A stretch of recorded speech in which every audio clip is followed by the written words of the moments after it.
Alrighty. Welcome, everybody. Welcome to the Brown Guys Gaming channel, and welcome to another. That was a little loud. That was actually quite loud. Sorry about that. Welcome, everybody, and welcome to today's adventure. Welcome to today's wonderful stream, and it is another brand new. I knew I'd forgotten something. My cloak. Yes, so welcome, and you can see that I'm not in Neverwinter right now. That's pretty obvious. Now, some of you guys might be asking, like, well, what happened? But the thing is, I don't know. I saw that there was the developers were making some updates and maybe the servers are down for updates. I don't exactly know what's going on, but hey, let's at least we can. There's other stuff for us to do, other things that we can complete, and yeah, let's. And I thought, why not come here to Telspire, because we can make more of these maps. We can do some more stuff because for the my weekly games, that's well, one, we get these games. Two, I get to prepare more stuff, and three, you guys can also help me come up with some ideas and some other stuff for these games, and this is a map that I have been working on for a short while now, and one thing that I've really been enjoying is how modular this map making progress is. And not only how modular is, how not only just modular, but also really, it's really nifty and really nice too, because there's so much customization that can be brought to this map. Oh, and let me put on this hood here. There we go. There we go. So, ladies and gentlemen, wait, let's around and good boy.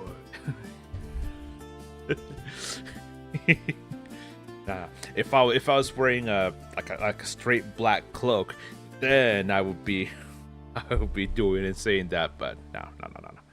This is a beautiful and incredible and amazing purple. But as I was saying, this map is actually quite nice because this is the layout that I drew up for. This is a layout that I drew up and created. Thanks to another friend of mine who also made this map. And so in this map, basically what it is that players came from this section in here. And what this entire dungeon is that this is in the game that I've done. Okay, let me zoom out a little more. Oh, yeah. So as you can see, this is a Mind Flayer's lair. So far, my players have visited these 5 different rooms. So 1, 2, 3, 4, 5. In here, there's a door that they have not been able to open yet, so it's closed off this section. And right here, they've also gone into these 2 rooms, this hallway, and they have gone. And right now, at this moment in time, they are both left behind they are left in here in these 2 rooms up in this region. Let me come back down. And these 2 rooms are yeah, this is where they've been at, and this is where they've repaired their repaired some of their equipment, healed some NPCs that they've encountered, and also have at this moment finish their stuff. Now, I created this little pool here because this is gonna be like a brine pool. Oh, brine, like heavily salted water brine pool, where an elder brain will be kind of just hanging out. Which, speaking of which, creature, let's type in brain, see if we can find an elder brain. Brain in a jar, no elder brain dragon. Elder brain dragon, oh. Nice. Brain in a jar, no. Elder brain. Infected elder brain. X-Men.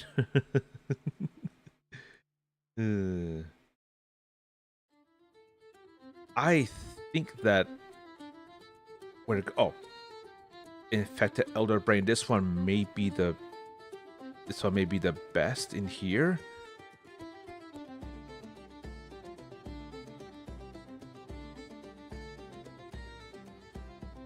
Ooh.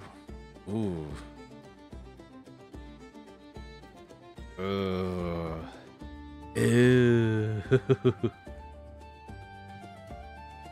Look at this. Oh yeah, that's nasty.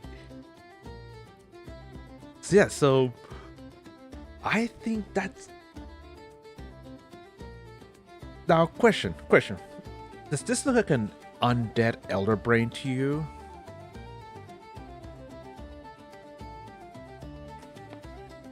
Because the model said infected elder brain.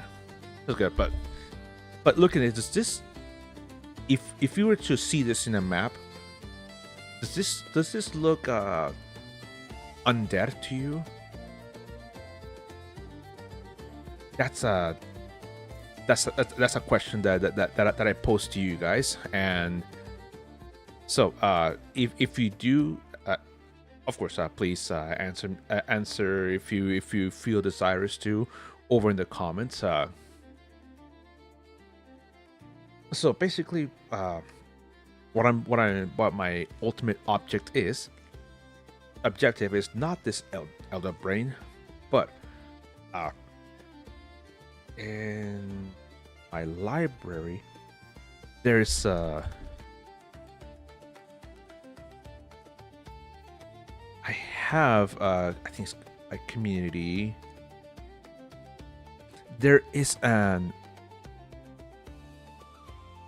the ultimate enemy in here that I have for my friends and for my players to defeat is basically a Mind Flayer Lich.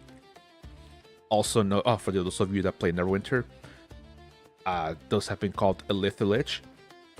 Also, for people who find Elitha Lich difficult to pronounce, there is another word called Alhun. So I'm thinking I might use this miniature, but have it maybe here.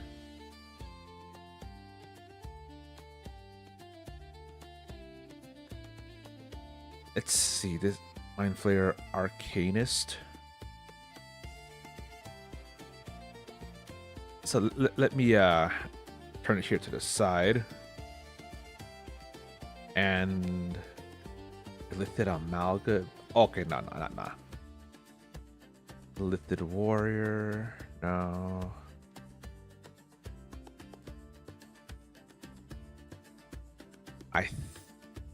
Yeah, there's also.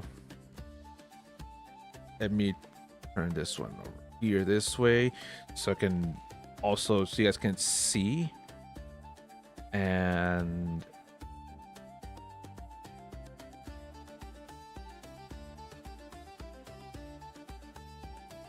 Okay, so I'm gonna have those 4.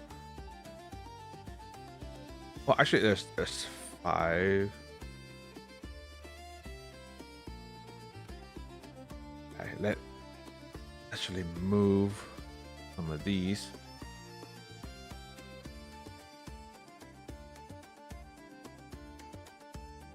And then hopefully you guys will be able to help me determine which one of these to use as the final antagonist. Oh wait, switch these the places of these two.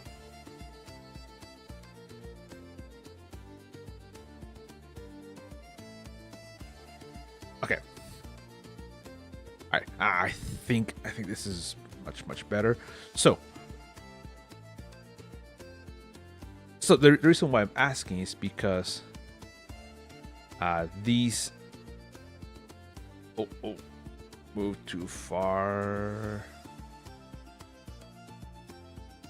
So the reason why my players are here is because there are mind flayers that are working for, as they're working for, they're devotees of a cult that was created for the veneration, worship, and for the progress of Orcus, the demon lord of undeath here in the prime material plane. And my players have been tackling this cult of Orcus. This cult has been widespread all over the continent of Faerun. And thankfully, my players have defeated 5 of the 6 chapters that this cult has. And they're now taking on the 6th and final chapter, which is here in the Underdark, in the Underdark of Faerun, underneath the Sword Coast North. For those of you that may be wondering, this is around what's called the Worm Writhings. And the Worm Writhings is an area of Faerun, the area of the Underdark, where purple worms are known to congregate. So a lot of purple worms are born there, they're raised, they grow, and die in there.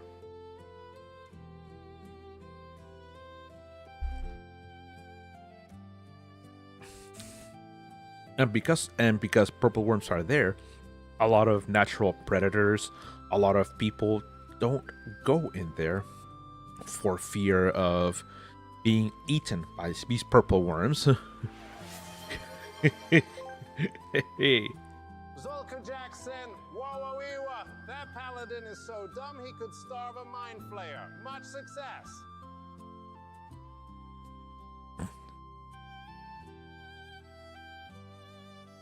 I have met quite a few paladins that really could starve a mind flayer. Indeed. Alright, welcome Zulkir Jax. And so basically more about the cult. So hello and good day. Hello to you too, my friend. So now the thing is, I have this last section, this last chapter of this cult is here in the Underdark, and it's basically staffed and ran by mind flayers. Seeing how Orcus raised one of these mind flayer arcanists into undeath as a lich. So now my question is, which one of these do you think that would be good be a good token as a stand-in for this mind flayer lich, or Alhun, or Illithid lich? I don't know which one of these would be the best. These are all pretty good, but Yeah, but I would like some of you guys just to have your input and hopefully see which ones you guys like, which one you think would be the better option. Then, oh wait, hang on a second. I think I'm gonna change to this. I wanted to check something out. Because I'm occasionally checking in to see if the servers are back up for Neverwinter, and okay, they're still not up. So, all right, we gotta get back here. Okay. So, what you guys are? So, I'll be back with more on regarding that. So, this Alhoon does have an elder brain, an undead elder brain under his control, thanks to the powers that Orcus has given it. And in this room here, even though this room is a little small, I actually have I actually wanted to have a neothelid in here. Haha. Okay, so yeah, so having a neothelid in here, it's another really good really good enemy to having here, because if the players, oh wait, I'm supposed to put a fake door, a false door or hidden door in here.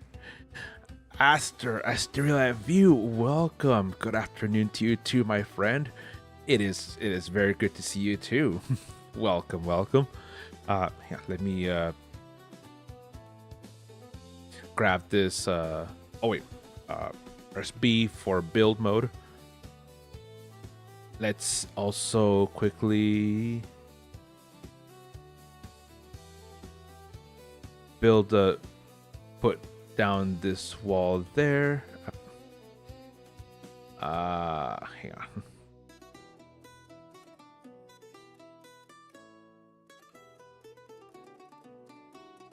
Good. All right, there's that.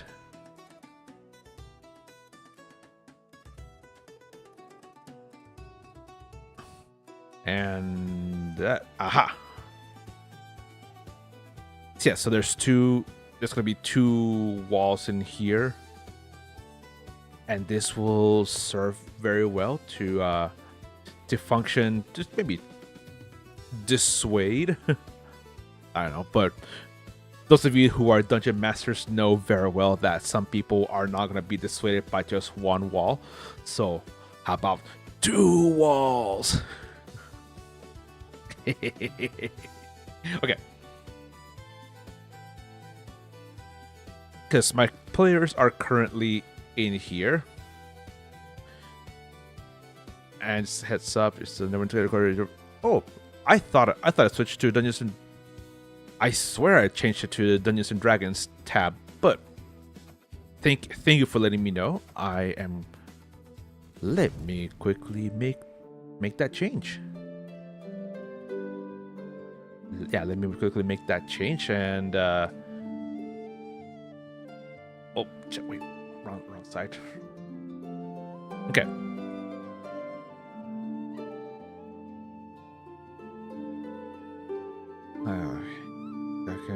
There it is. That's funny though that I was still on the Neverwinter tag. Which comics could be a real pain. Yeah, exactly. Okay, and all right, updated successfully. Thank you very much, Zolkir Jax. I really appreciate that. Okay. Or OBS, you never know. Yeah, it's OBS, not Twitch. Okay. All right. Thank you for that. So let's get back to the construction.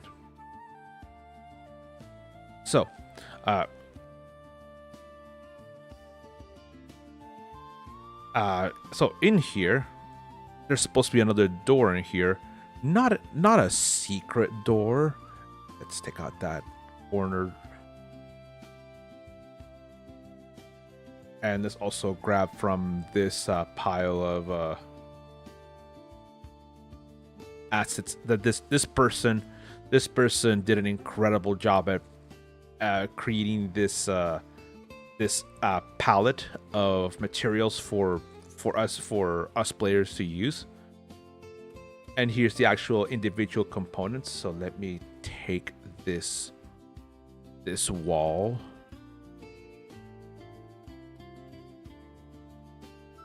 Uh-huh.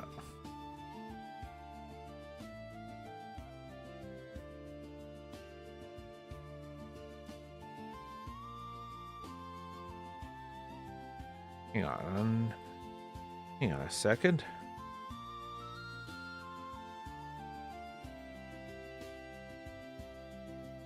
No, that's not gonna work.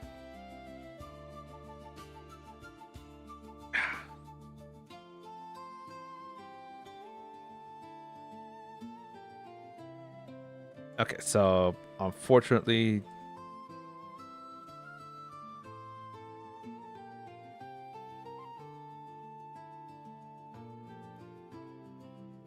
okay, turn that.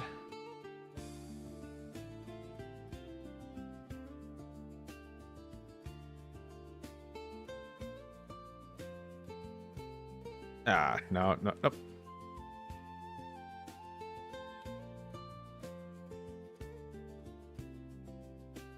Okay, so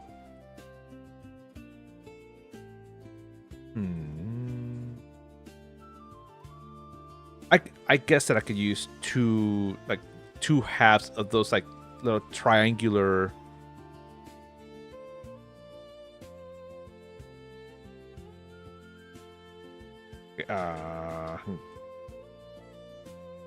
let's turn it this way. So let's turn that there. And then let's turn it.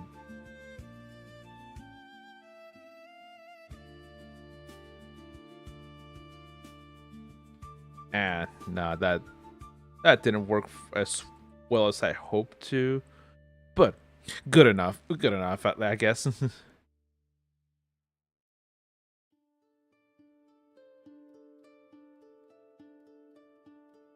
Nice. And close. All right, perfect. Yeah, so this is supposed to be this is a door that my players still haven't necessarily found a way to open yet. But my hope is that they could perhaps open this door, travel through here, travel to these areas, and maybe go through the Neothalid here, then this Elder Brain, and lastly, the Alhun. So this is gonna be a really big gauntlet for my players. But this Alhun does not. This Alhun, one of these 5 miniatures, albeit, he is not stationary. He does not stay in one place. He's actually kind of a traveling guy. So the Alhun could be either here in this room, perform some experiment, over here doing some work on this Elder Brain, maybe feeding the Neothalid, or could be up here doing whatever. I don't know. So yeah, so that's perhaps something that I've been thinking. That's something that he could potentially be doing. And or he could even be here. This is an area where I place these pools in here, these pods. Wait.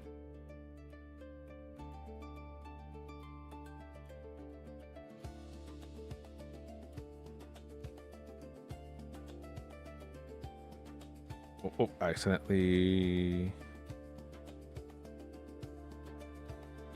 There we go. Oh. Yeah, grab this thing. Okay, there we go. That thing was free floating in the air.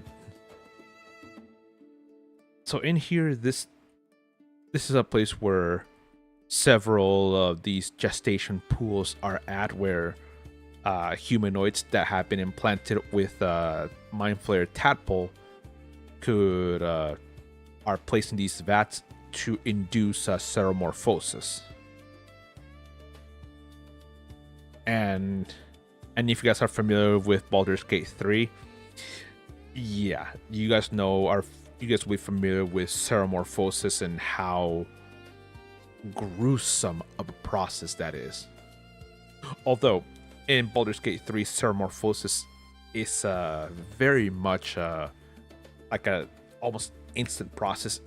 In here, normal D&D, it actually isn't, unless you're using some sort of magic or psionic energy. Seromorphosis normally lasts. It's about a week-long process for it to be completely realized. So that's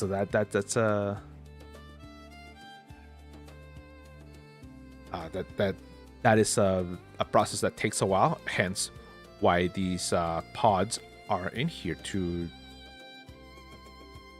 keep the enemies here in a safe environment per se.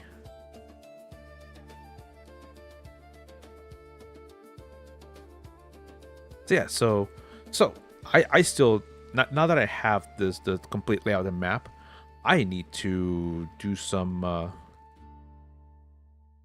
additional decorations here and there to need to do some additional decoration to get this map to look more lived in. As I mentioned before, right here are my players of this adventure, and I have them lined up right here.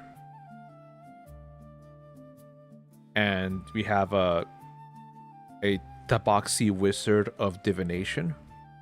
We have a half wood elf bard. We have a kobold cleric of the forge. We have a Yuan-Ti fighter. Almost a sorcerer, no, but a fighter. Two weapon fighter. We have a paladin and bard half orc, and a human eldritch knight with a two-handed weapon. So this is the current party composition, and it has been incredibly amazing. Even though I only have four players, the guy who's a cleric, he has this one as his sidekick, the fighter's sidekick, and this one, the paladin bard, has this other fighter as his sidekick as well.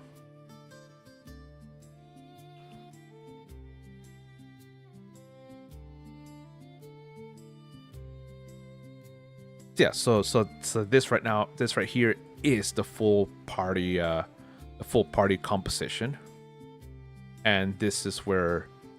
Wait a second. Wait, I need to. Hang on a second. That fight is also, there's supposed to be another miniature of him right there.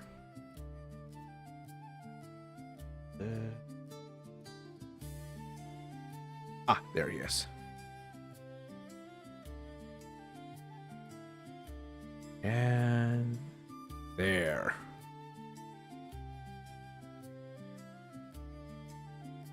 There. Okay. So, on the last session that we played in, what basically happened was, in here, this was a holding cell for for a whole bunch of Mind Flayer thralls that were psionically controlled by the Alhoon here. And what this fighter and the bard did was pretty awesome. So they basically held a maneuver in which he stood in the way so no one could exit, and he kept using his great sword to hack and slash enemies that tried to come at him. And at the same time, the bard here used a sphere.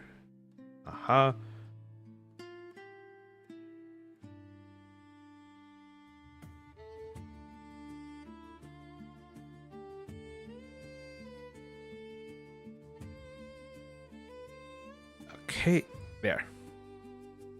And and the bard moved.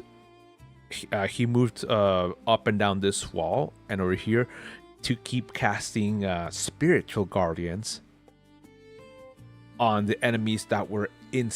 Wait. Oh wait, that's.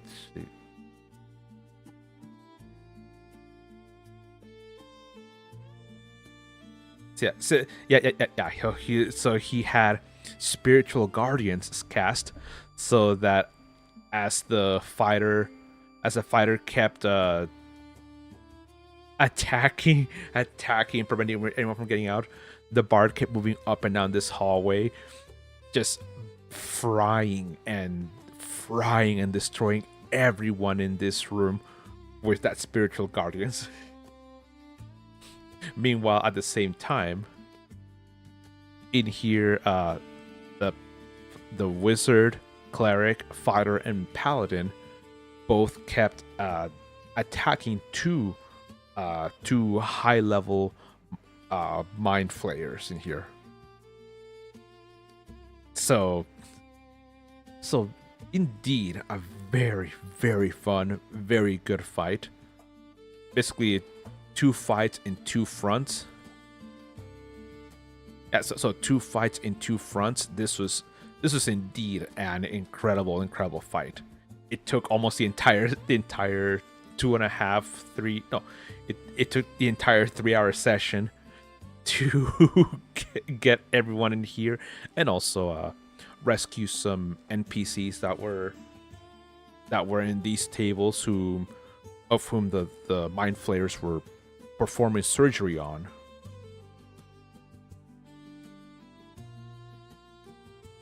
And now that these 3 had already passed on, mind flayers were performing surgery on this one, and these 3 still hadn't been worked on. So the players patched this one up, healed him and recovered, and he recovered. And then also cast dispel magic to awaken all these guys from their magically induced stupor or stasis. And these guys are all happy to have rescued these four NPCs. One of them actually, it's one of my players. They asked me, can that character, because this one was another high level fighter that was captured. She was a part of a mercenary group, and now the one who plays the bard said, "Hey, can that fighter be my character's sidekick?" They've really liked how I described this one lady here, who's an older, kind of like a middle-aged female elf fighter, and yeah, so pretty much everybody is wanting a sidekick for their adventures.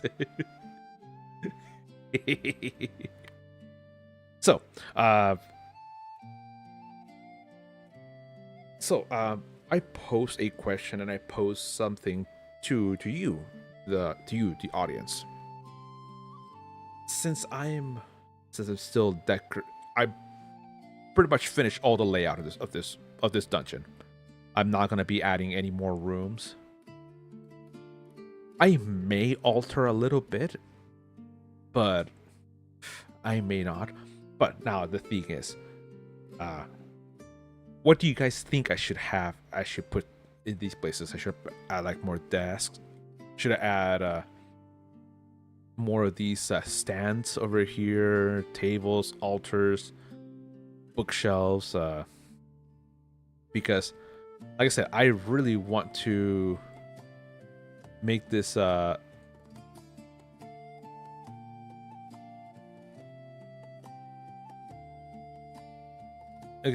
want to make this making sure that everything, there's nothing else that I've missed.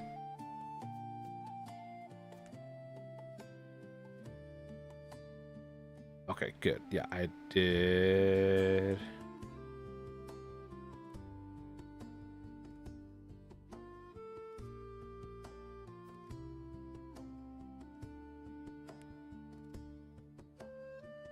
Okay. So, now my question is, what else should I be putting in now? What else should I be? You can see that there's a whole bunch of crystals, little bits of guts, little statuettes, and other bits of stereotypical Mind Flayer decorations. Now, what should I add? What else should I put in this dungeon? Because that has been a struggle of mine. It's been decorating, and it's been it's been pretty much decorating lots of rooms, areas, etc. Like this right here. This is a template this person put. And this looks absolutely incredible. Like, look at all this.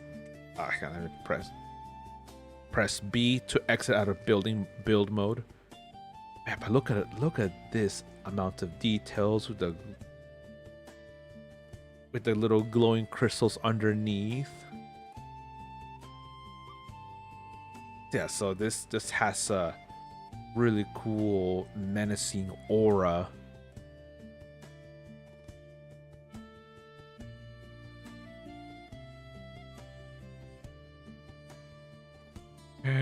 Man, this is so awesome looking.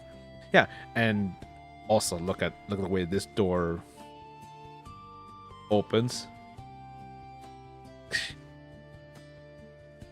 Oh.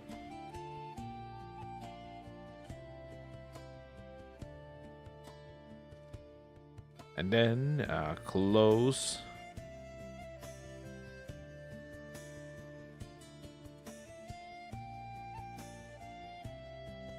I don't know what these are. Are these like old Mind Flayer tendrils that have been cut off? Who knows?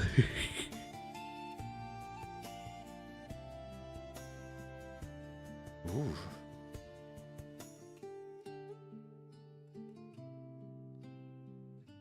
Okay, so that could be a good combination right here. So a combination of one.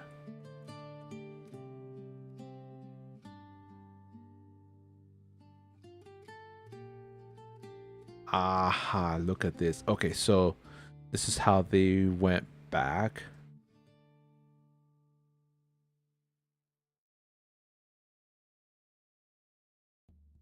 Ah.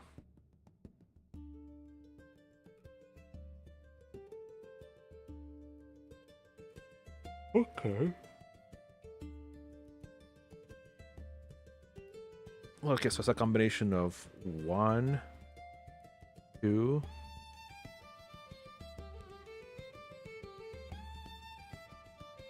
And I think it's this cluster of crystals here. So I think so 1, 2, 3. Looks pretty awesome. Okay, so let's go ahead and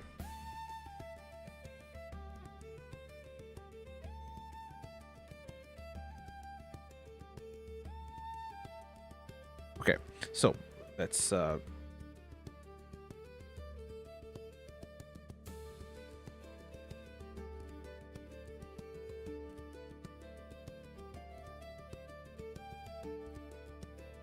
okay, let's move this a little bit back over here, move it on this corner.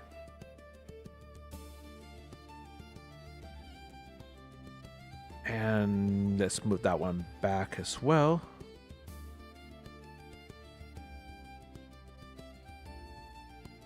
Aha.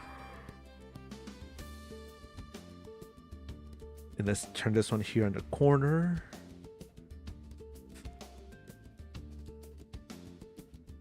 Oh, a little more. There we go.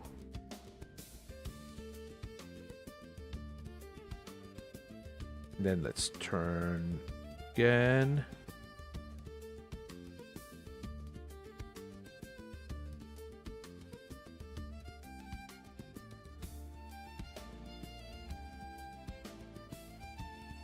I think that's good. And then I think I'll just put, I may just grab this purple cluster of crystals in here. Hang on, let me have one of those and bring it here.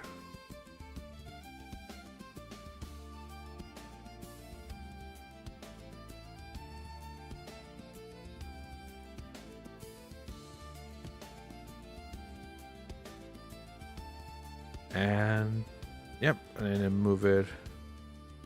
Put this here.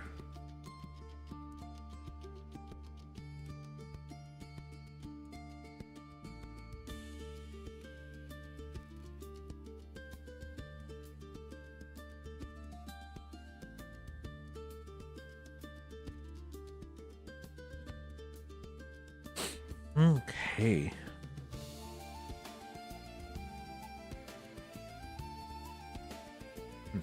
One thing that I also had, so in a previous session, I had one, because this place is also populated by other lesser ranking, both living and undead mind flayers, both normal mind flayers that use psionics, and also other mind flayers who use spell casting. And as kind of a spur of the moment event, I had one of these mind flayers have basically what we would call Ioun stones. So hang on, let me close that off, exit build mode, and go to the community library, and let's see if someone in here has created and potentially added some Ioun stones. Creatures, symbiotes. Hang on. Let's type in Ioun, I-O-U-N.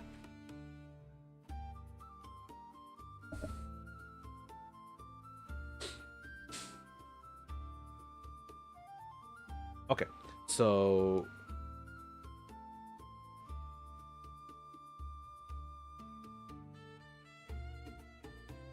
okay, so that there doesn't seem to be any Ioun stones. Features and layouts. Let's see. Okay, no.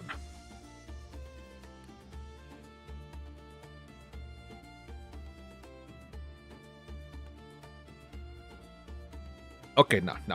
Unfortunately, that's not something that is contained there.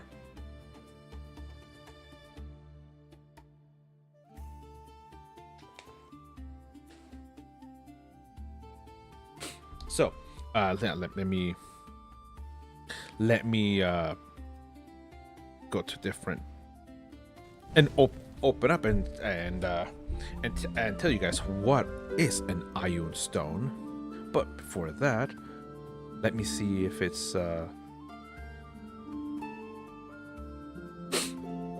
checking the server to see if it's up. Okay, still nothing. Okay. Let's open up a web browser.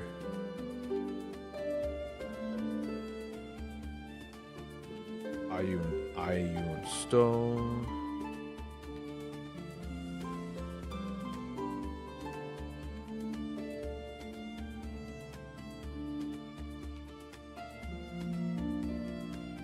Okay, and let me open it up in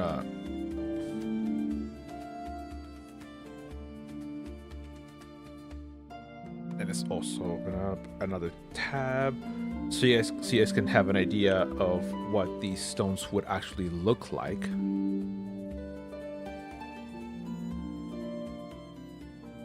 Okay, so there we go. Okay, so Ioun stone, what it says is for 5th edition Dungeon Master's Guide and in the Lost Laboratory of Qualish. Wondrous items, rarity varies, and the required attunement. An Ioun stone is named after Ioun, a god of knowledge and prophecy revered on some worlds. Many types of Ioun stones exist, each type a distinct combination of shape and color. When you use an action to toss one of these stones in the air, the stone orbits your head at a distance of 1d3 feet. So anywhere from 1 to 3 feet. So in centimeters for you guys would be anywhere from as little as about 30 centimeters to a full meter. Up like away from your head. And confers a benefit to you. Thereafter, another creature must use an action to grasp or net the stone to separate it from you, either by making a successful attack roll, AC 24, or a successful DC 24 acrobatics check. You can action to seize and stow the stone, ending its effects. And so in here are descriptions of what the different Ioun stones are and what they do. And right here are images of these are it's like these are stones that someone has created to make them. Yeah, but besides that, here's some more like classic, like round redstones. It's shaped in different geometric shapes. Almost said shapes. Ugh, that's the problem and curse of knowing many languages. Unless I mispronounce everything. Mispronounce something. Yeah. Yeah. So these Ioun stones are very, very interesting to know, very interesting to have, and there's Ioun stone of absorption, very rare, while this pale lavender ellipsoid orbits your head. You can use your reaction to cancel a spell of 4th level or lower cast by a creature you can see that is targeting you. Once the stone has canceled 20 levels of spells, it burns out and turns dull gray, losing its magic. If you're targeted by a spell whose level is higher than the number of spell levels the stone has left, the stone cannot cancel it. Then there's agility, deep red sphere opens your head. Your dexterity score decreases by 2. If you have this dark blue rhomboid, you cannot be surprised. Fortitude, very rare. When this pink rhomboid orbits your head, your constitution score increases by 2. I have a ranger who specifically has that one, that Ioun Stone of Fortitude. Greater absorption. While this marbled lavender and green ellipsoid orbits your head, you can use your reaction to cancel a spell of 8th level or lower cast. And once this stone has canceled 50 levels of spells, it burns out until it's dull gray. It's similar to the absorption here. There's the insight. Wisdom score increases by 2 by a maximum of 20. While incandescent blue sphere for intellect, that's for intelligence, and a marbled scarlet and blue sphere for leaderships for charisma. Marbled pink and green sphere. There's mastery. Proficiency bonus increases by 1. Pale green prism orbits your head. Oh man. Ion Stone of Mastery. Proficiency bonus increases by 1.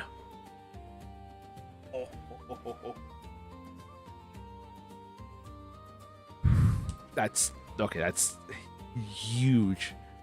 Protection, 1 plus 1 bonus to AC. If it does to your Rose Prism, regeneration.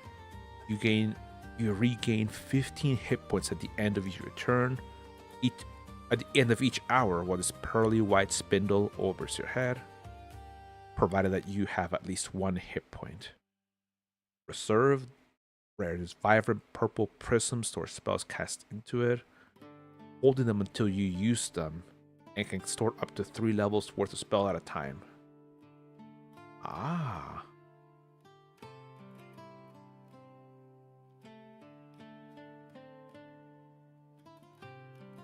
Okay.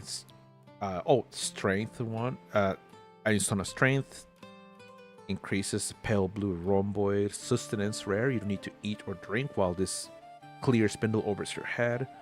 Historical knowledge rare. You gain a proficiency in history skill of plus 1 bonus to check with that skill if you already are proficient. And a polished steely sphere. Language knowledge. You are fluent in 1 additional language. Ooh. Nice. Willie is Neverwinter Su Weeaboos of the Weeaboos of the Susu of the Weeaboos. Neverwinter Weeaboos Nya.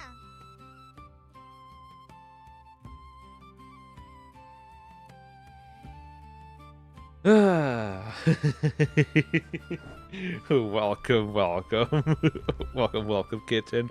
I'm not playing right now because it's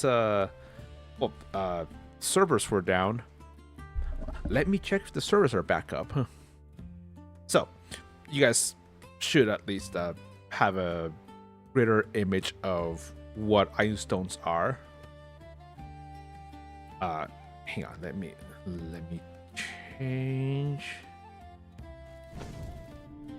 this screen and let's see if it's if servers are back up. Yeah, connect the server. Please check your network connection and try again. Yes, it's still down. Yeah. Okay. All right. Yeah, so I'm currently just explaining a little bit about Ion Stones and just kind of explaining how this Alhoon, this main bad guy, would have given to this one a stone that you can continue. Give him a stone of to help strengthen and empower said Neothalid. And also, not just that, but when my players defeat said creature, they should actually be able to pick up said Ion Stone and keep it for themselves. Because Ion Stones, one really cool thing about those items is that, for example, let's say that you have the thing floating above your head, and someone was to cast, for example, Fireball. Fireball hurts everything. For example, close that. Sphere. It casts it on a 20-foot radius of Fireball. So let's say they center it here. And so that's 10-foot radius. That's a 5-foot radius. 10, 15, 20. Yeah, that's 20-foot radius of fireball. And yeah, that covers the space quite a bit. Oh, service now online. Oh, cool. Thank you for letting me know. And yeah, having this of course this spell would target said Iron Stone if it was floating around, but the cool thing about these items is that they're considered worn. They're considered as a worn and carried item, which is then unaffected by Fireball, because Fireball specifically says it does not burn nor destroy items that are worn or carried. Okay, so let's get rid of that. Let's add one of these. Wait, press build mode. No, wait. Okay.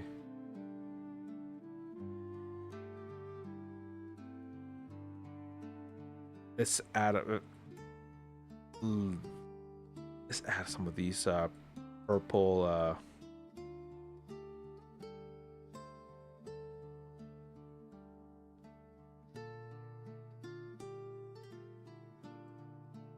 let's put this back in here. Let's add one of these small green crystals.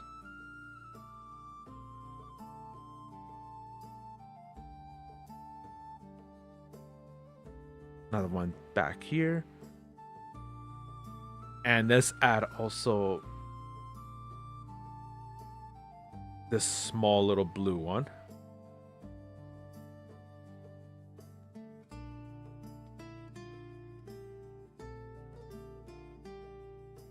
Gonna hidden away from people, hidden away from my players, so they don't immediately see that, and they don't immediately see it, and then once you defeat the enemy, it's like, oh hey, look, loot. But yeah, but this creature, this Neothalid, is going to be a powerful foe against my players. Indeed. Okay.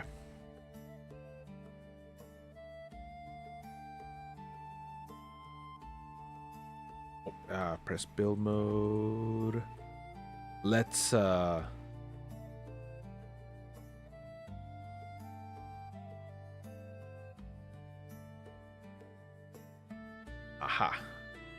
And let's also press shift to enable that grid.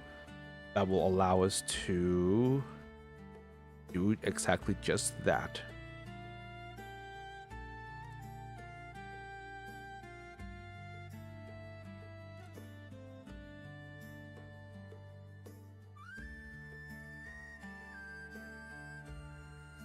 And let's put this in here, just back here.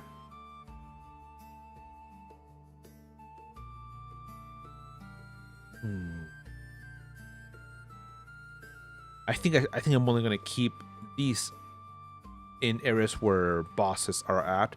Maybe my players will get that hint. Say, hey, these little statues are only present where bosses of this dungeon were located in.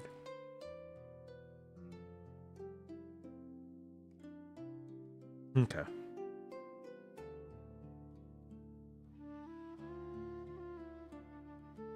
Okay. Then let's look for.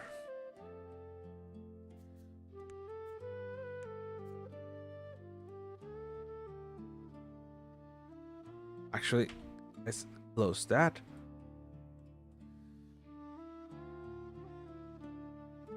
And let's actually add some more of this debris in here.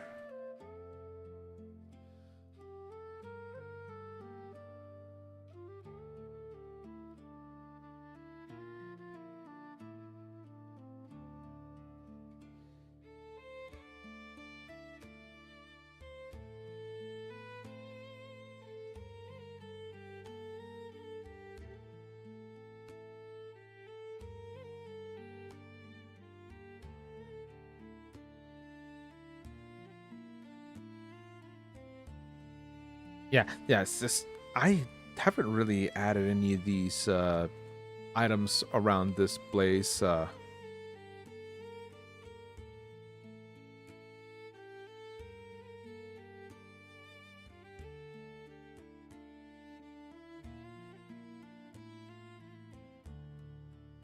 Okay, and lastly,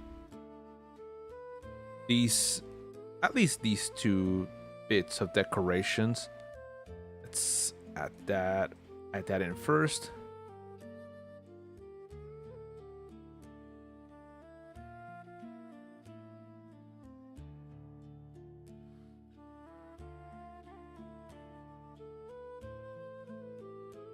And let's work it that way.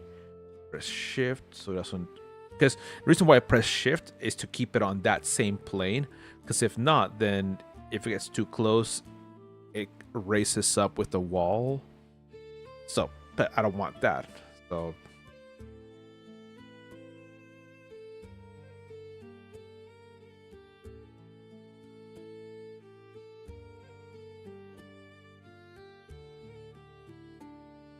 And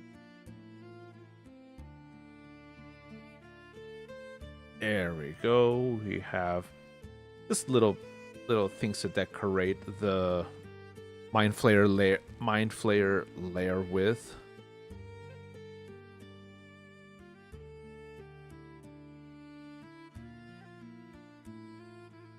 Ha.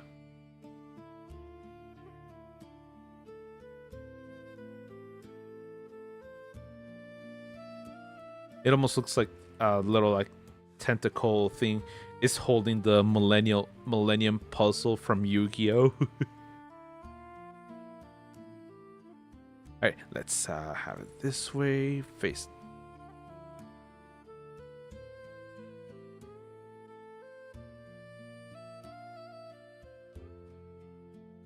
Okay.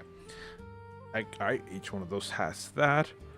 Maybe a control pod, a control thing for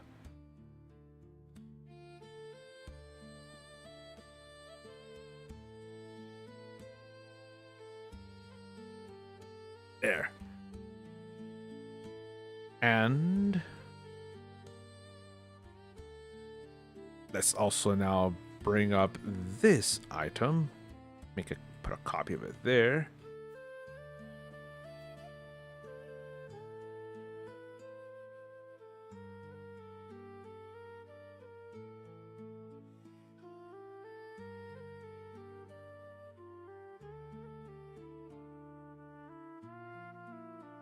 Yeah, just put them in different random locations, random locales.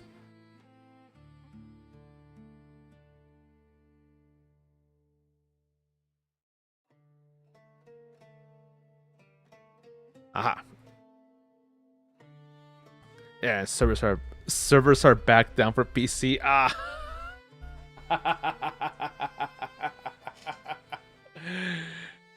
Oh no.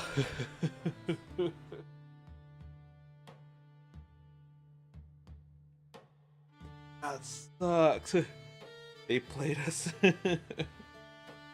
Okay, well. Good thing I didn't go up there then. But one thing though is I totally forgot to log in yesterday to Neverwinter. Because even Zolkir Jax reminded me last night on stream.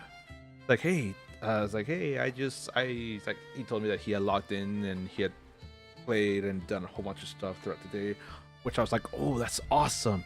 And I'm like, ooh, I should still log in. And then that's a fool the moment. Yep.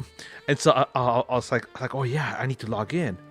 And then stream went, and then once stream ended, I just forgot about that, and I did my daily routine, washed my eyebrow, because I have in here and down here and a little bit under my eye. I have like either dandruff or eczema, I don't know, something like that growing. So I did my nightly washing and stuff, and brush my teeth and stuff, and then once I got in bed, all comfort. Oh, and also took out the trash, because this morning is when trash comes in, so I took out the trash and stuff. And so once I laid in bed and was finally comfortable with my wife and my dogs, the thought came to my mind: I didn't log into Neverwinter. I didn't get my daily key. Ugh. I was like, I could, but I'm too comfortable now. I'm too comfortable in my bed. Wait, hang on a second.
So, hey Tim. So my wife says hi as well. Hi back. Yeah, she volunteered to clean, because we made these really delicious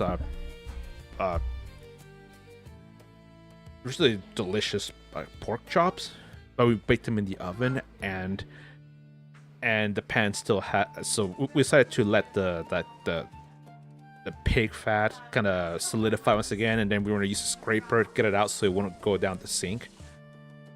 And so my wife volunteered to do that, and once she got the pans, just the thought of scraping up all that solidified fat just started gagging.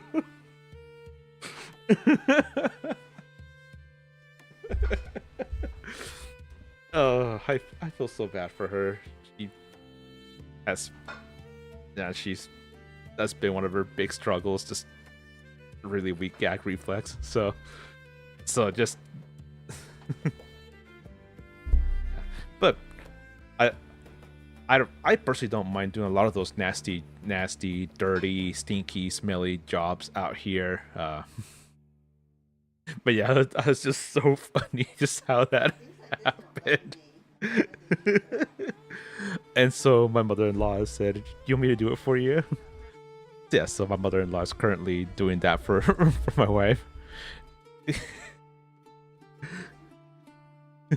I would have done it, but my wife volunteered to do that. But yeah, apparently not. That's all right. Well, And my wife's face went so red. To see that someone that you guys heard her gag, having her gag.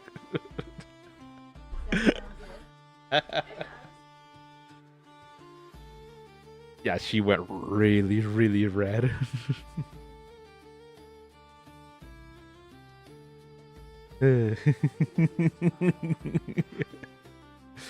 Alright. Okay.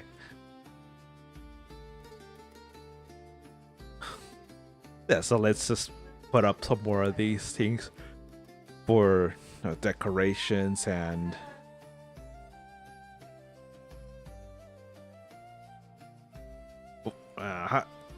and they have to kind of hide that that monstrosity and disgusting mistake.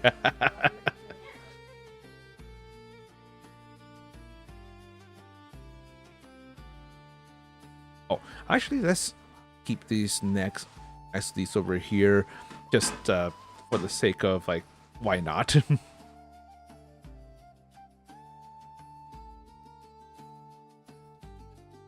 Okay, and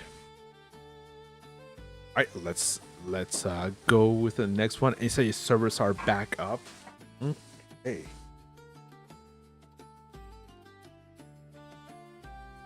All right, let's put back that down.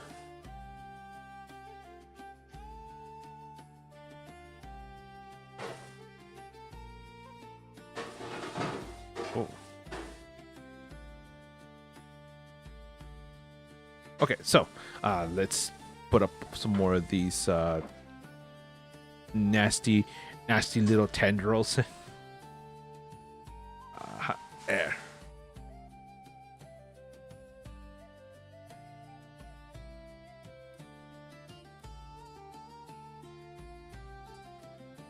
And let's put in these over here.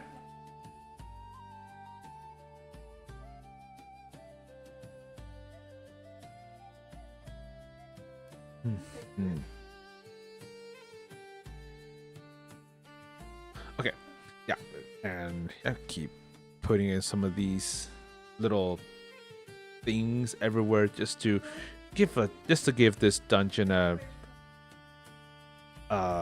just an like unsettling and kind of just disgusting vibe.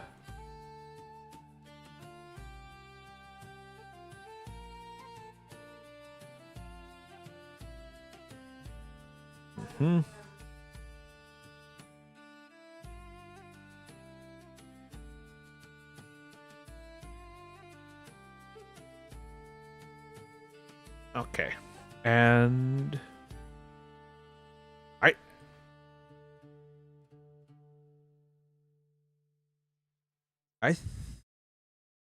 and let's do also this bad boy over here.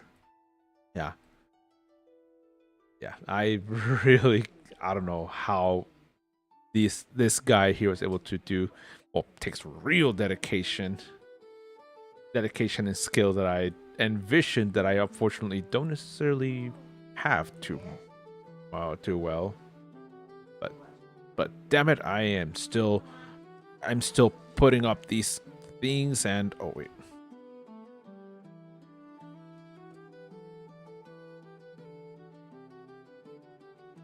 Aha.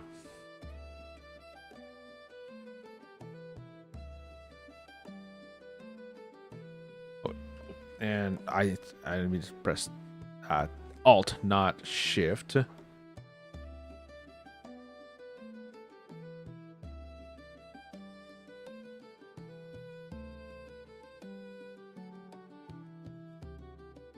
we go.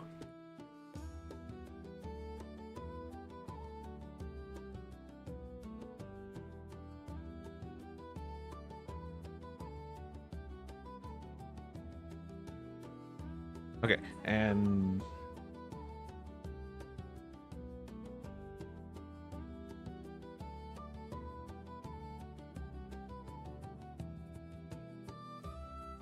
haha, there we go. yeah, these decorative branching with the, I don't know if that's a tendril or maybe a claw. It's rather unsettling and can be quite nasty actually. Which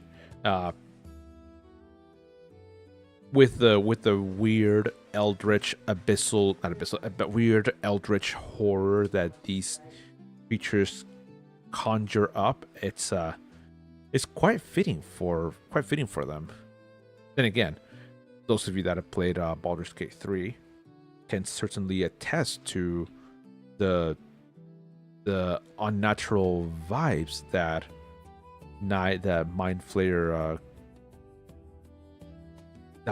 Creations had, especially on that Nautiloid where you first began the game in.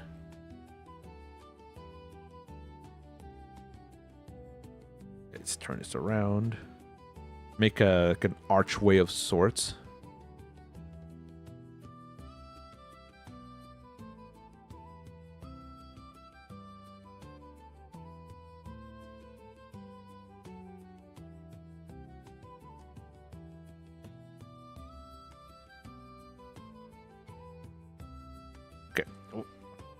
And I thought these were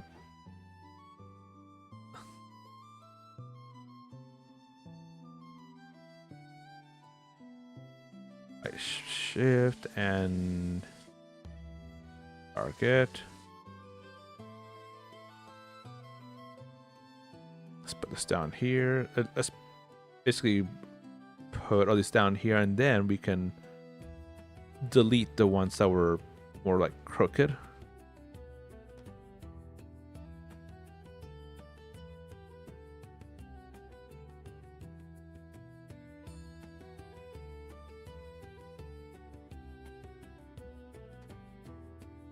Okay, and then these.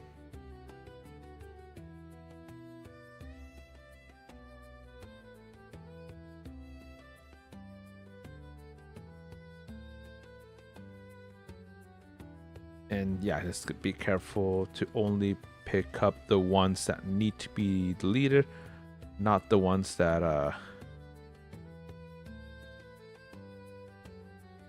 we recently placed that are in the correct area.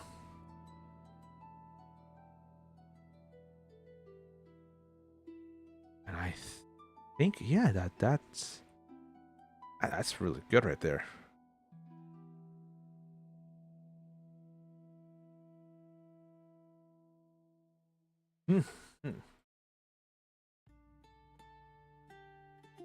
Okay, so this is looking a whole lot better now.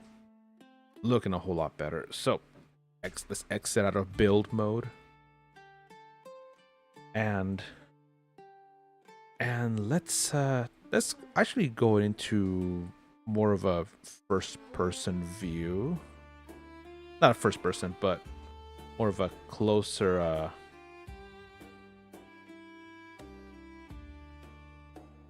view of what my players would be seeing.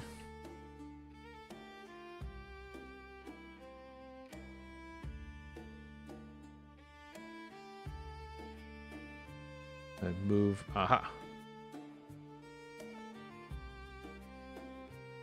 Too bad I can't really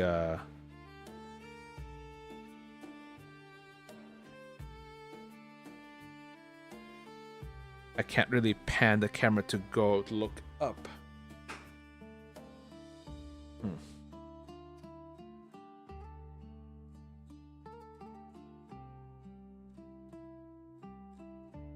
Yeah, so let's keep moving the character this way.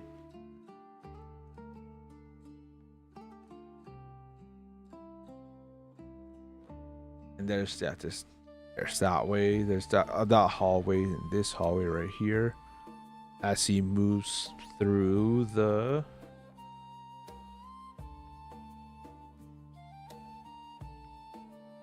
and then here. So we move.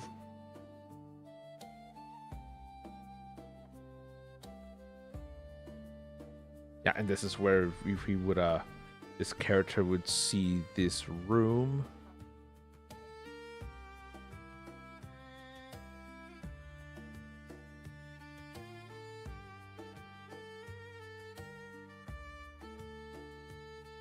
I think that a first person view would be absolutely incredible for these tokens.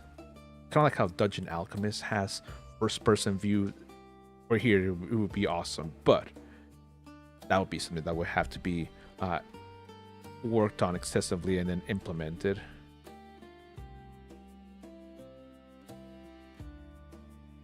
Yeah, but that's just looking really, really good. And let's move this guy back to where, back to that spot, and turn him around. I see was preventing all these different thralls from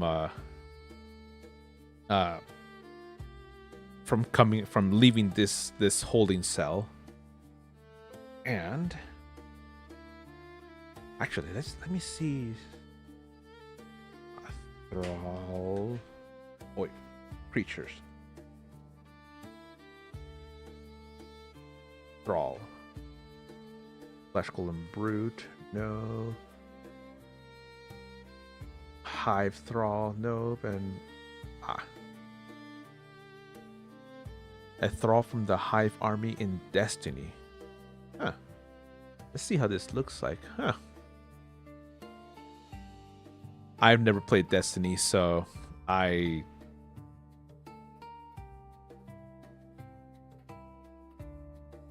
this looks to me like a lot like a Warforged. Okay, emotes, morphs, emotes, status, knockdown. Aha.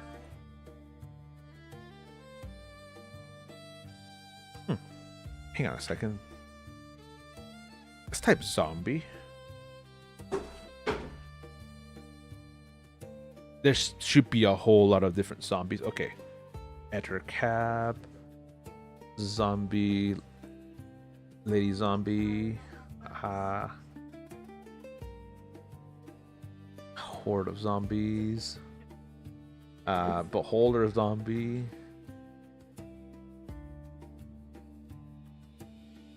This is zombie great white shark. Oof. Yeah, so there's 166 different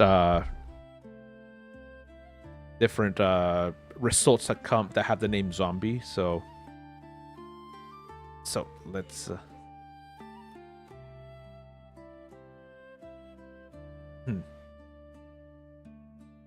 zombie ogre, wolf, zombie sea serpent. I don't know why I kept putting Z's in there.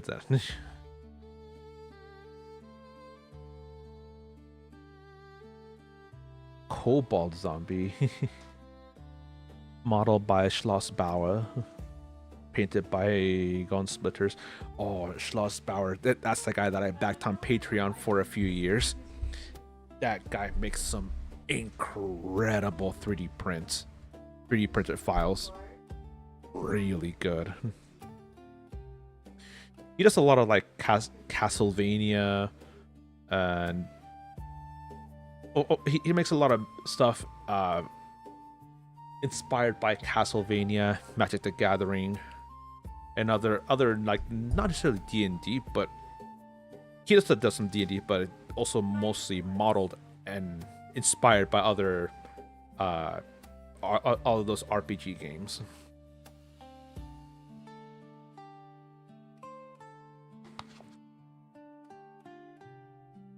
Zombie hands. Rave zombie. You could also use him as a cyber psycho, I guess. I like this little fella. Cursed captain.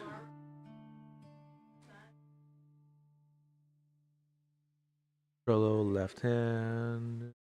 Zombie worm. Oof.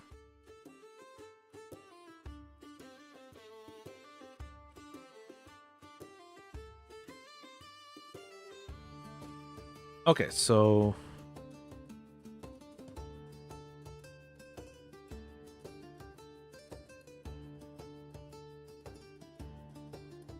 I am gonna go back to some of the earlier ones and use those instead. I think that'd be good to have.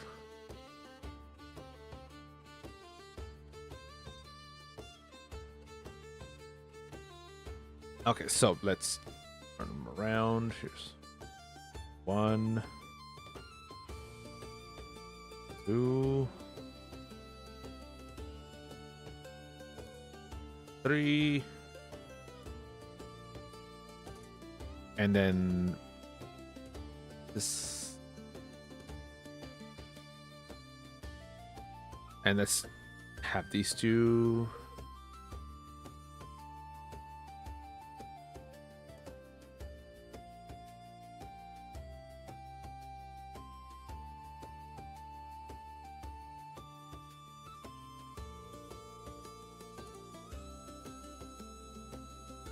Okay, and then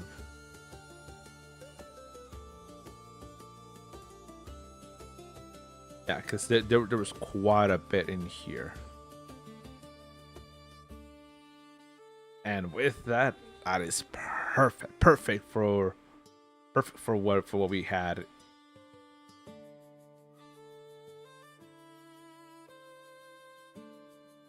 Yep, lowered that menu down, and this looks like an awesome awesome fighting sequence right here, as this guy yeah, kept attacking. You go. Look at that. And then this one kept then using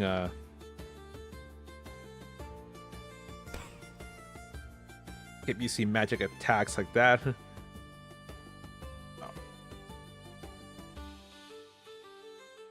Magic missile.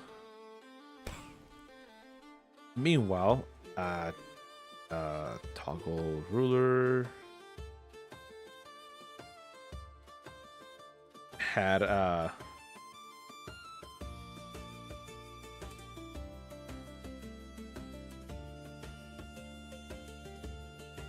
yep, and had Spirit Guardians active in here, so that Spirit Guardians was absolutely frying all these undeads of 1, 2, 3, 4, 5, 6, 7.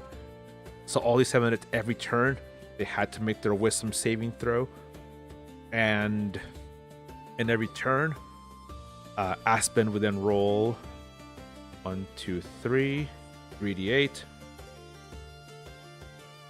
So this one would be 13 damage.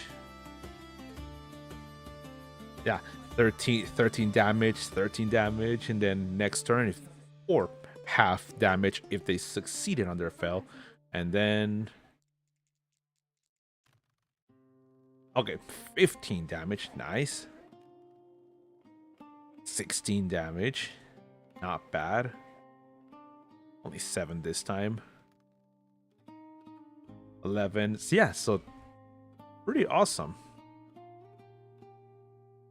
And you can remove those dice, and yeah, that's pretty awesome, right? And then there's always, and you can always withdraw different types of dice at the same time.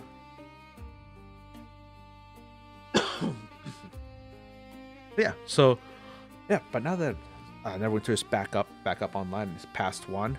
I'm gonna go ahead and go to the restroom, and then we'll go and get started with Neverwinter. So I will be right back. All right, be right back, everybody.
All right, all right. I am back, and let me. All right. Haha. There we go. Okay. So it's back up. Welcome, welcome, Kazi. See, let me go ahead and check it once again. And I'm still, well, since I'm not logging in from Steam. I'm using the actual Arc launcher. It's still even like it says cannot connect to server. Please check your network connection and try again. So let me try again. And once again I got hit with that same message. So unfortunately I don't think this will go back up. So oh well. Let's keep working and keep building some map. Hey, Big Chan, what's up? I'm not sure what's up with you. I'm on at the moment. Yeah, I no idea. And obviously, I'm it popped in as you were gone. Oh, okay. No, yeah, I don't know what would be because the excuse me.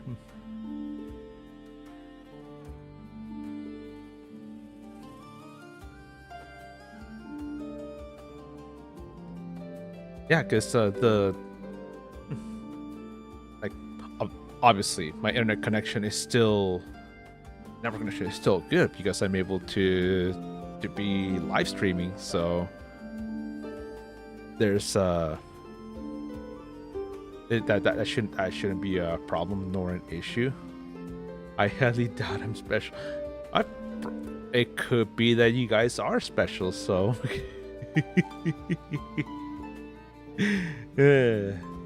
But no, well, at least let's see. Let's go back to the gaming screen, and yeah. So I'll just keep going in here. Okay.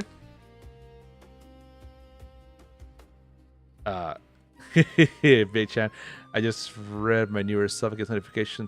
Also, wait, you renewed your sub and the notification still doesn't work? Okay. What? Yeah, it doesn't even show up here in the yeah,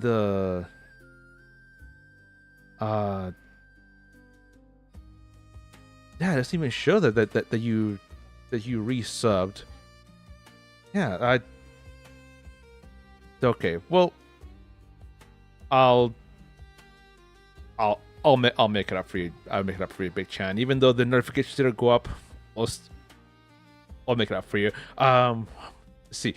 To answer Kitten's question, I use Steam or Arc for network. I use Arc. I use the Arc launcher. I don't use the Steam launcher. I just never just hit the button a few seconds ago. And let me. Hey, there. Hey, there we go. It now finally went up. So I think it just took a little bit, but yeah. But thank you, Big Champ, for the Prime resub. Thank you very much, my friend. And okay, this Kitten, I'm in the VC to help me play. Okay. It didn't fire until I shared it. I see. That makes sense. All right, but let me move here to this screen and let's see. All right, let's go to Discord and voice chat over here. And all right. Oh, let's only also pause the music I had going on in the background. All right. All right. What's up? Just go to your Arc. So you need to go to your files. Oh yeah. EXE is. Yeah. That's how people are getting in right now Okay, through Arc.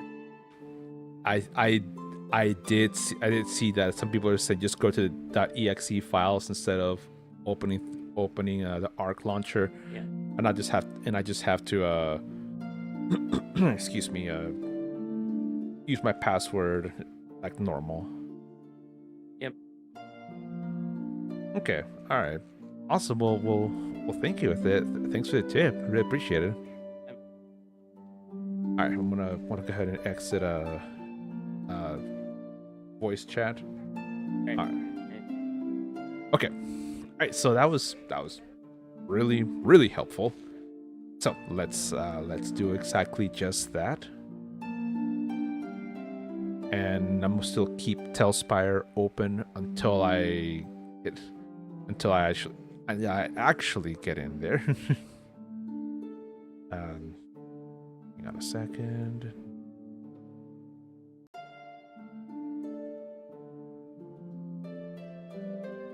Okay,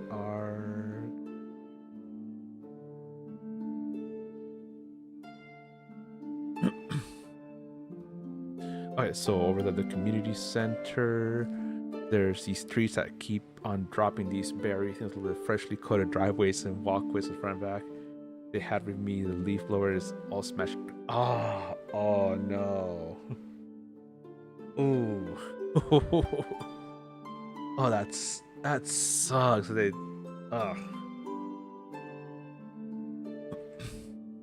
So what?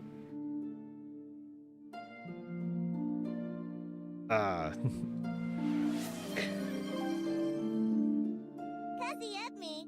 Nami noms nom noms nami noms nom use nom noms food nami noms yummy nami noms nom noms yeah.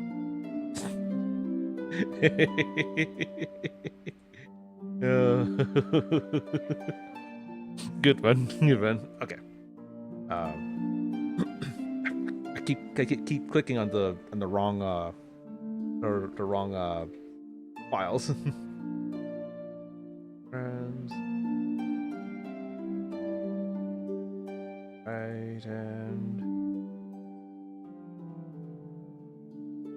okay. Okay, so let me see. Neverwinter.exe. Oh.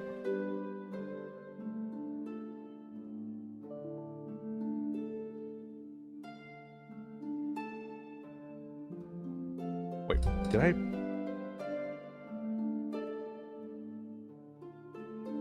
Did I spell it correctly?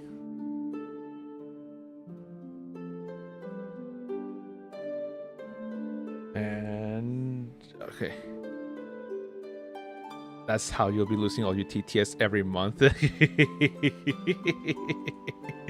Oh no. Oh, that one time when TTS didn't go, it was what ended up happening was that it actually turned out that people that the website was down for the day.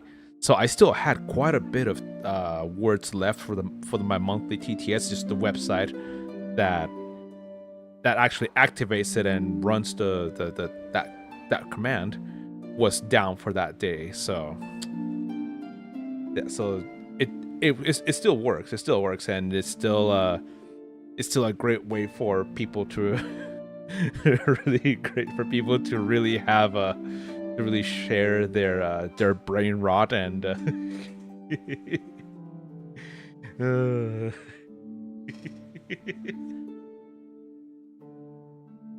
it's awesome. And okay, second, their nom noms, exactly, share their brain rot, share their nom noms, and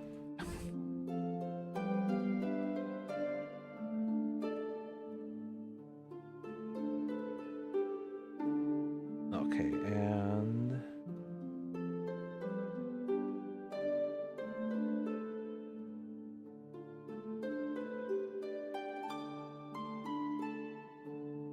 okay.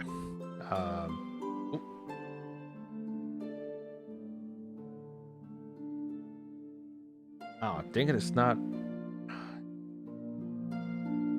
was it that I had the Neverwinter.exe? Because I only seen the.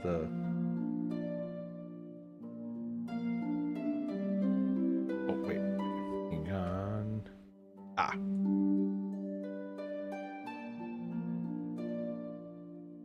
Open file location. Okay. There we go. Finally.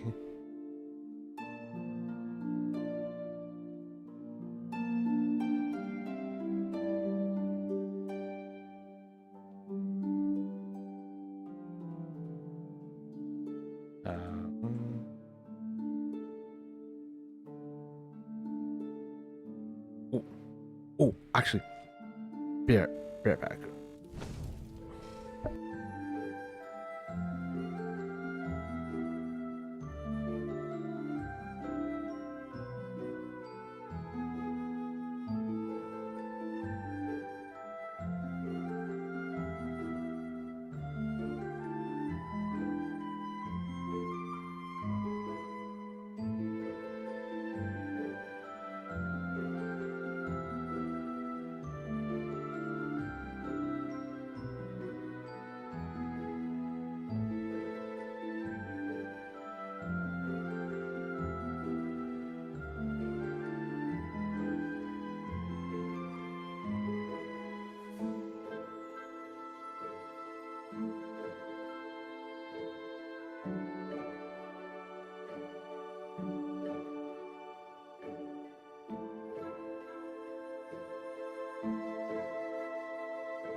Thank you. Thank you. Thank you. I was thinking just effort was too much. I'm just gonna not worry about it because I couldn't find I could find the file location, just couldn't find the actual .exe for Neverwinter. So I'm like, you know what? I'm just not even want to worry about it. So, so this dungeon is looking better, but I actually wanted to also work on another because I have another session that I work on for my Monday morning games. So this one's gonna be a little more intensive to build. So let's get the other world opened, and yeah, as you can see, it's gonna take a while.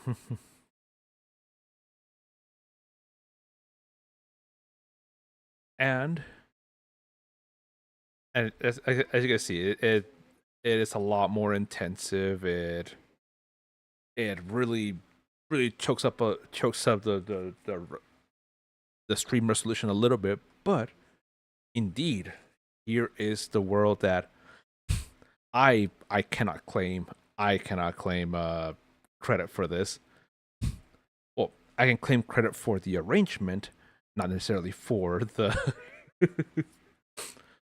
for how this looks. And as you can see, there is so much in here. So many worlds, so many different buildings and crafts and stuff, and currently right here are my players from this adventure. Here we have our Yonti monk. Here we have a wood elf fighter. Right here is Emerald Dragonborn and a Tiefling Warlock. And then down here at the bottom is we have our other character, which is this shield dwarf cleric. My thievery kit broke. I want a refund. Someone get me a manager. All right, we see now that Jax is applying the Karen spell. But what would you do if no manager is available for you to talk to? What options will you use? What abilities will you conjure up?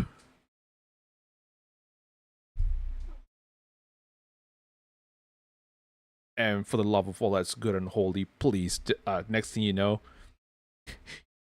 this will have potato salad with raisins at this rate.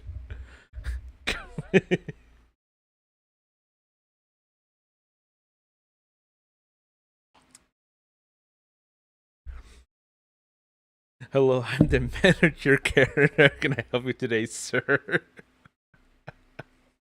Oh yeah, I forgot about that. I forgot about that, Cassie. Well, Zolka Jax, there you go. There you go. There is a Karen and a manager for you to talk to. Now what are you gonna do? Like there were two prongs of attacks you could do. You can't be a Karen now, and you have the manager here on stream. So what are you gonna do?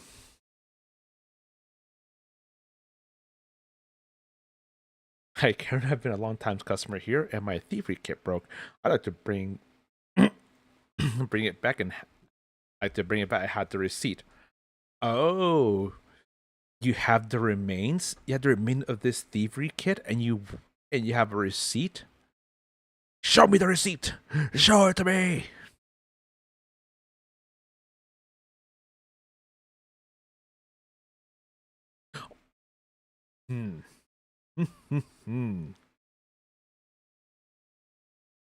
Okay. What was I gonna be doing? Okay. Oh, right. For here, in this map, this is an actual established city that my characters are currently in, and like I showed earlier, some of my characters are here in this restaurant area. The other one is in a restaurant area, and then the other one is in a uh, small little chapel that was here built for the worship of the of various different deities. Oh wait, and there's this Sahuagin ally that my characters had been hanging out with, but now that he's no longer really a part of this game, I can now take him out.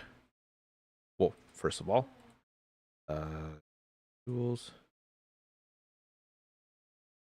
status, knock him down.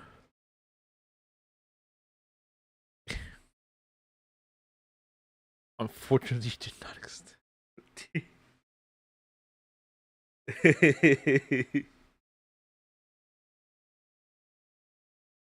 Made in Bangladesh. What other kids do you have in stock? Ah, throw in a legendary enchantment. You have a and Jax. You really are pulling out all the Karen stops, almost as if you actually were married to one, right? Right.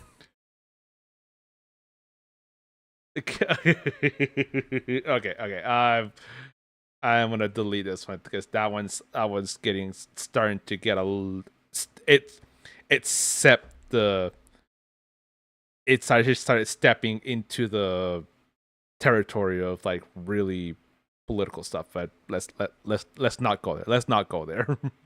let's not go there. Still, I. And so, I know, but I don't want there to be any association. But anyway, so shaking your head.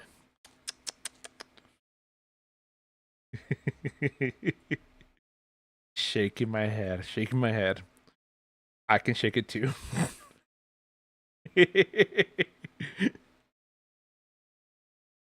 Nice. Hey, welcome. Okay, just missing.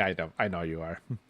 Hey, big chance I'm a bit late for stream, right? I was also picking up councils from Newport Beach too, or bringing them from Community Center.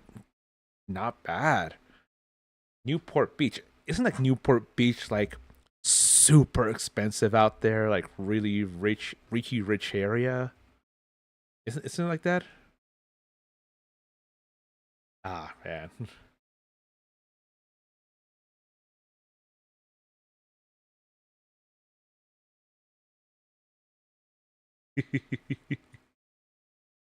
Well, pretty much everywhere in California is it's pretty expensive compared to here. It's really expensive. It was I was at a place called the Balboa Pavilion. I never heard of it, but that that sounds that type of name is something like just by saying the name, I almost feel like I had to pull out my wallet and like hand $10 to the ethereal to the ether just for uttering such a name. It's around the beach where all the shops are. Oh, random world. Okay, yep. All right. Where's my wallet?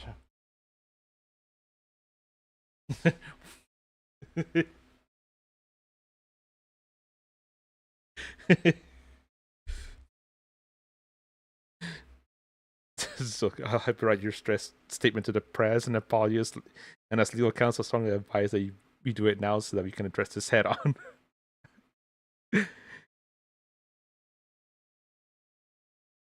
Yeah, my wallet really did just take a critical hit.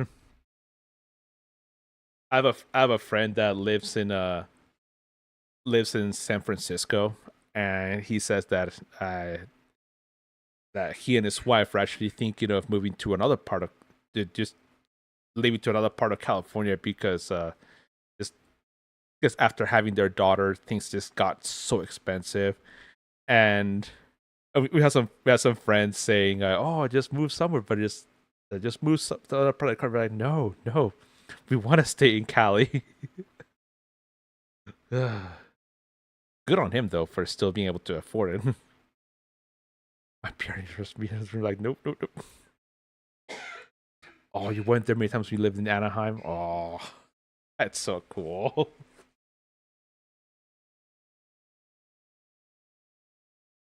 Wait, so question, Cassie.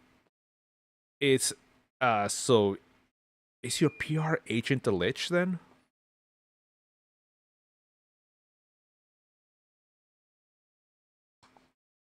Because Zolkir Jax is trying to imply that he is a Lich. Is your PR manager?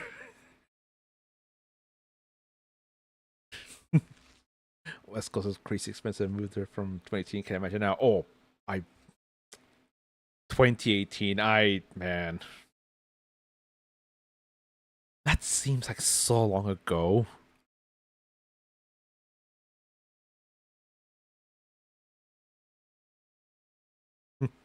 Okay. It's 1 hour from the community center for me. Oh, okay. You gave that chubby dragon that job with the office. Oh, okay. Cassie missed my stream this morning. She followed what you were rating out. You're about to lose your voice too? What were you playing that you almost lost your voice, Tiff? Was it Left 4 Dead and you just kept shouting at people for being bad players?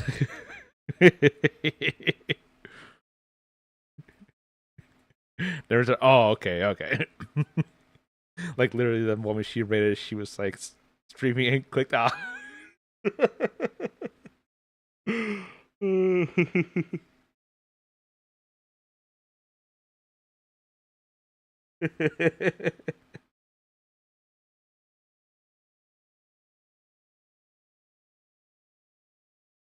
That's actually quite funny. Just hey, but at least that happens, and I just I took a minute to register where her voice got so deep all of a sudden.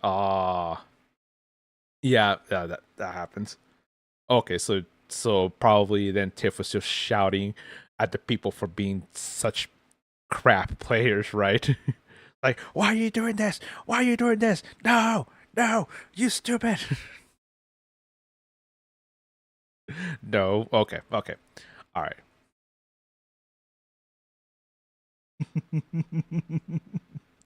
Not like the times where I rage quit because people were doing stuff. I'm like, I just started taking Purple Rain by Prince of Vibe is heavy. Ooh. She reduced, so she went from her voice to a man's. Oh, oh man. Oh man.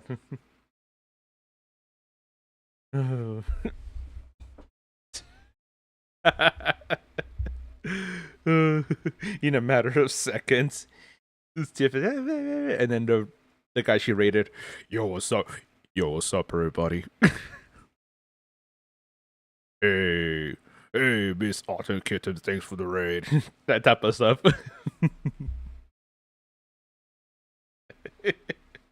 Because it's like, what happened? Wait, oh crap! No wonder things felt so quiet. There's no music out here in the background. Okay, so and okay, there. I think that there we go. I was already following her, so I thought. So it was a big. Oh. That makes sense.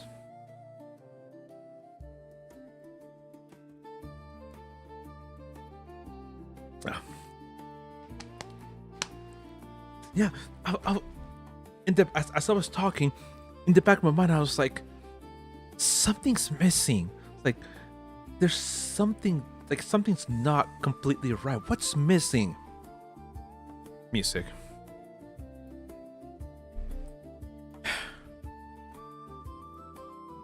AI. You know, I swear I can be a good streamer, but I don't know. Sometimes I feel like my brain's like misfiring, just like kind of like how that old episodes of SpongeBob SquarePants when Patrick was just way over his head, there was little bits of smokes and sparks just flying out of his head. Sometimes that's quite literally how I felt. Just and it was there's the background music that I didn't have it. Yeah, wee woo. That happened to my son when he was little, a sweet child. That happened to my son when he was little. That sweet child voice in the middle of me driving the kids around, in the middle of asking to go get ice cream, went from falsetto to bass in 0.0006 seconds.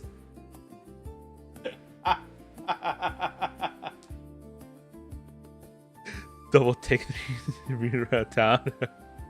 Man, that's dang Zokyo Jack. That's I would have freaked out. It's like, what?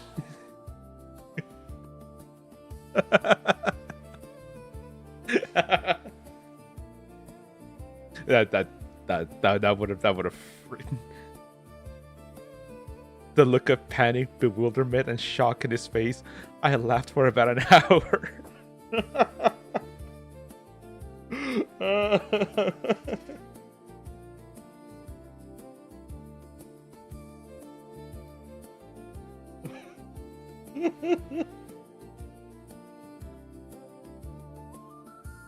That is hilarious.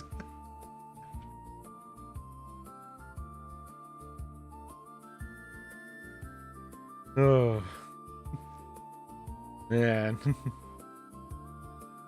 Oh, that's quite funny. Need to be having the mildest son. I used to jump out of my skin when his voice went all Barry White out of nowhere. Really, dang.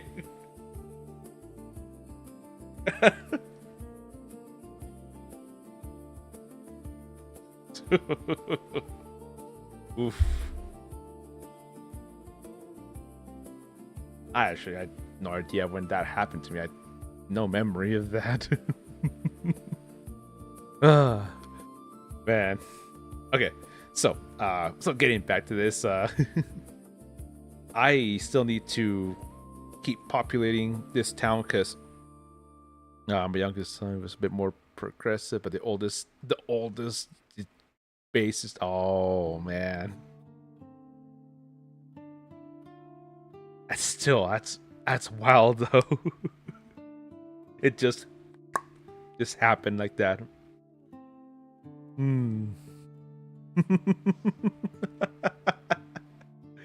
Okay, all right, so as you can see, zoom out a bit more. As you can see over here, how everything is looking so good and pristine and nice. Over here, just houses are kind of clustered a bit, looking nice. But then you go to the other side of town. Over here, I still need to this is just me experimenting with just putting in buildings in just empty plots. So I need to kind of redo it here, how this is going. So we're about to find tonight. Okay, sounds good. So I'll see you in a bit. Yeah, so you can see a large discrepancy of whether it's going, whether that pre-made to me is making this Zilka Jax, you just won the Super Bowl. You just won a Super Bowl, and you have done all your weeklies. What are you gonna do now? I'm going to the Imperial Citadel. What? Whatever happened going to Disneyland, man? Whatever happened to that?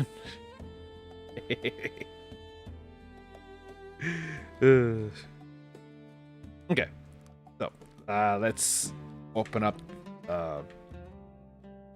community content, and let's start looking for the other wait. Features. I think it'll be here. Yeah, have you seen the ticket prices? I haven't. I'm scared. Look at ticket prices. What are how much is the average? Because me personally, I've never been there. I would love to go, but with the prices, I don't think that'll ever happen for me. Okay, so this style of homes that you see over here, while Zilka Jax is responding, this is from a creator. His name is Lemurian Settler. So let's open up this again. Type Lemurian to filter out and have all of his creations. And let's see. You and I would have to take out a second mortgage and possibly sell your children. That's wild. Sheesh. Yeah, because he already has like pre-made like these pre-made slabs full of material, full of like houses and other stuff. Because I think that one's.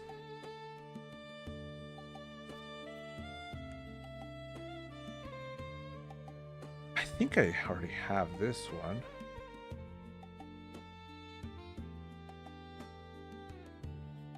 This is called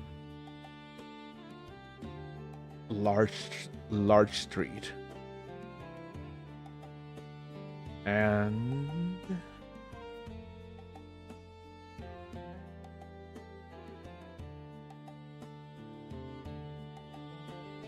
I think it's right there. Maybe not.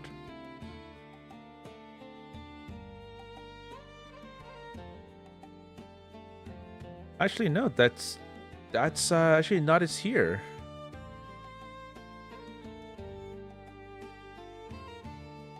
So since it's not here, let's actually could include it.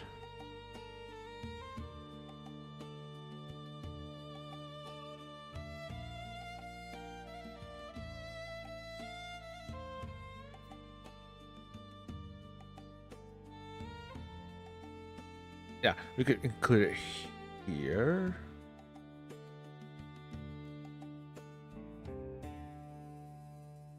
Not as wild as Mr. Toad's Wild Ride. I've never played that game before. Mr. Toad's Wild Ride.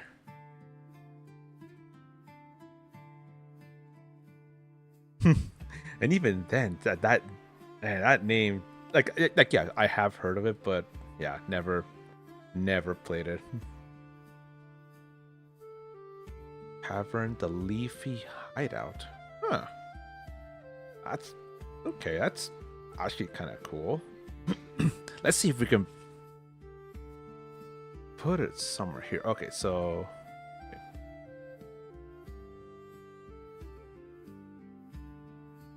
Can we?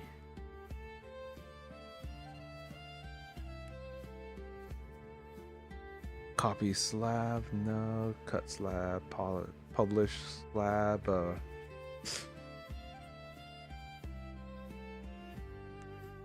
Nah.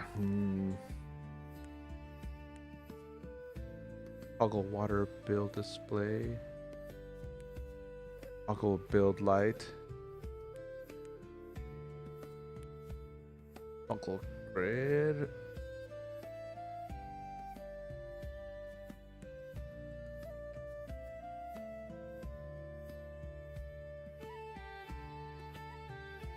Okay, so let's move this.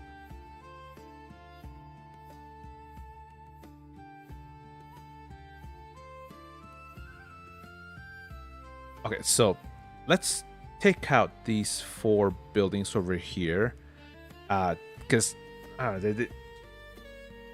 they're too spread. Actually, I think we could take out these 6 buildings since they're too spread out, and maybe also take out this one and move these kind of construction buildings down more closer to the coast. So let's widen the grid that it's going to be selecting.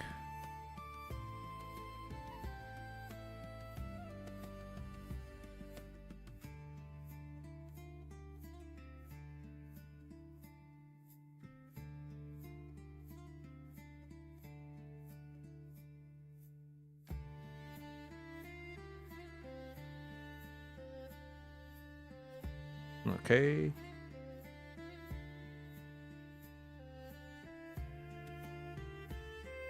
Okay, so let's keep expanding over here.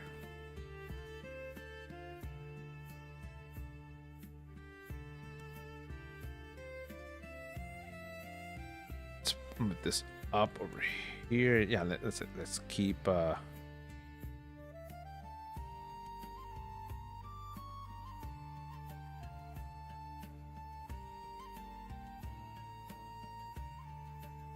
cover that one right there. Oh, that's a bit too much. Cause I don't want to get this blacksmith shop over there. Then raise this one up as well.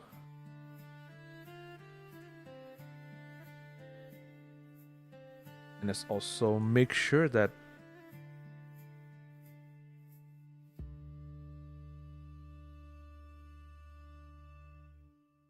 okay. And I think so. Control X. Aha. Yeah, and then delete. Perfect. And then let's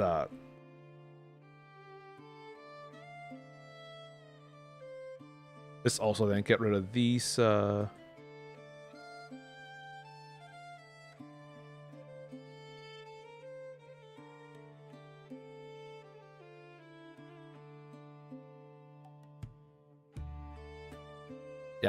there we go. Yeah. We can also do some rebuilding and reapply stuff in here to fill in this section.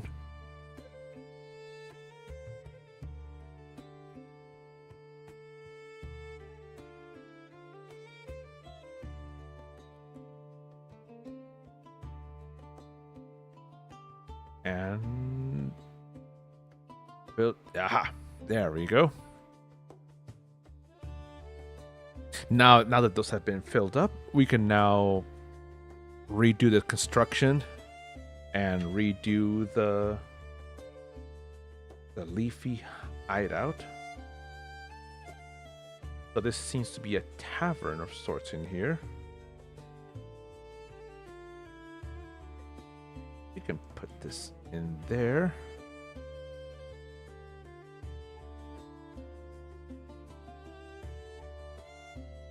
Let's put it up on this corner here.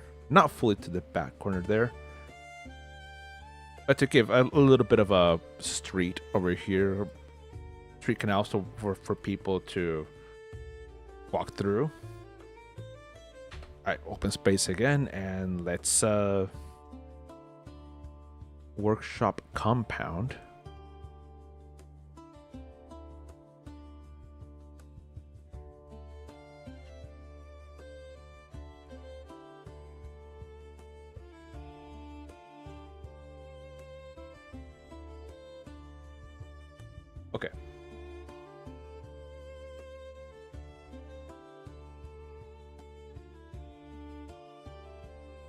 think this would be a good addition right here, right?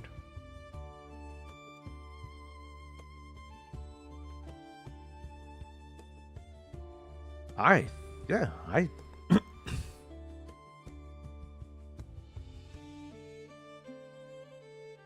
yeah, this looks so much better. Looks so much better now. All right, and then let's fill up this section here. Could use some more revamping. I kind of want to keep this little park area. Wait, actually.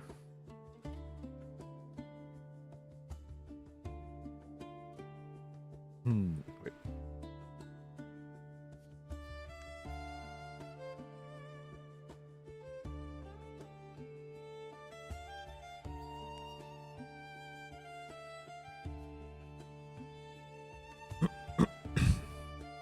Okay, so let's try that again.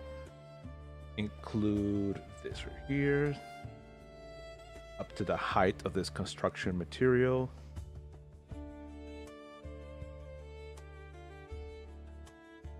Take out, yes, take that out and yeah, and then raise this up.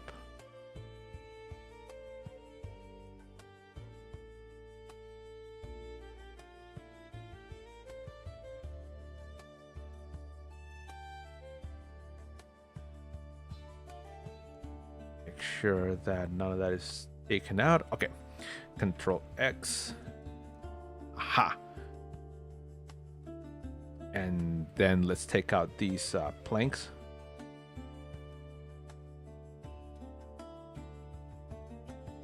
Okay, hey.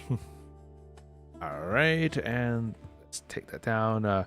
Is Naruto down? I was late here again. Oh no, you're good. You're good, Big Chan. It's not down. Yeah, let me see if I can log in, because I'm only, for some reason I'm only able to really log through Arc, and cause at the moment I can't find the .exe launcher. Hang on, let me switch to the screen and let's try my hand again at. See if we can log in.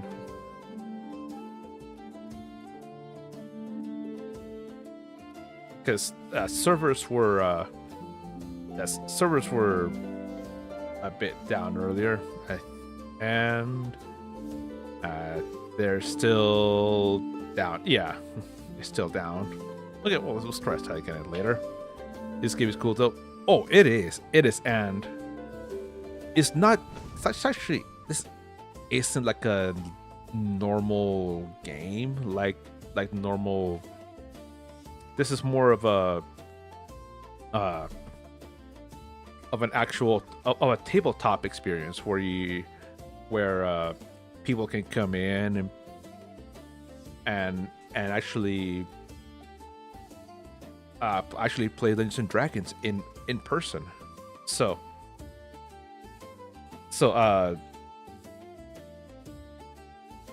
wrong one. So I have another player in here that I had yesterday for my Monday game, and yeah, he was able to be here and actually physically in person. Actually, he was able to move his character's tokens around and grab dice here that he could roll. For example, for an attack that for an ability check that he had, he grabbed the D20 and threw the dice, rolled. He rolled it. So I say, oh, just rolled a 7. So he rolled 7 in persuasion and on. But you can actually roll, pick up dice in here for you to roll, and actually.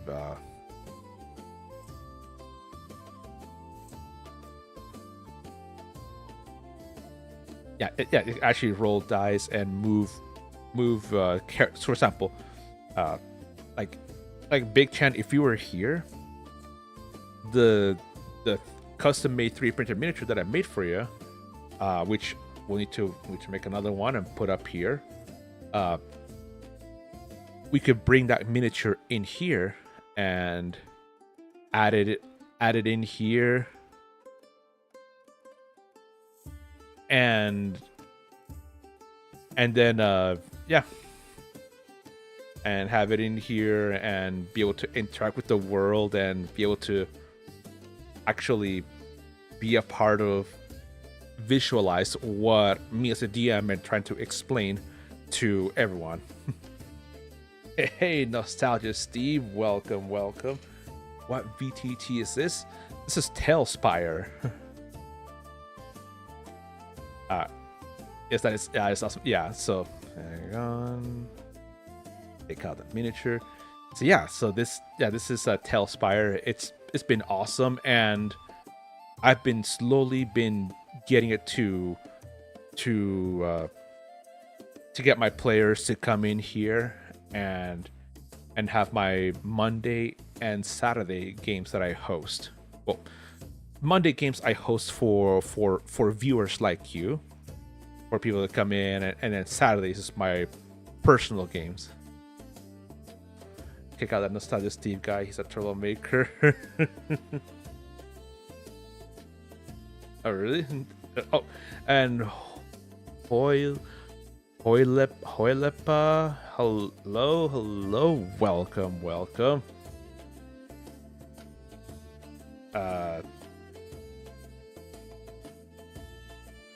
Okay.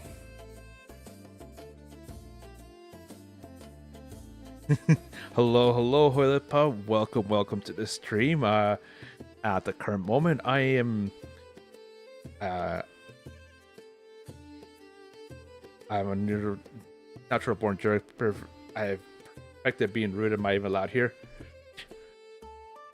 As long as you're not a troublemaker, then you are welcome here.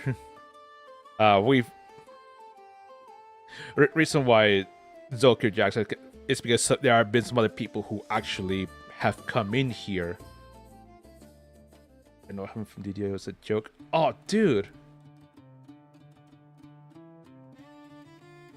Oh, wait.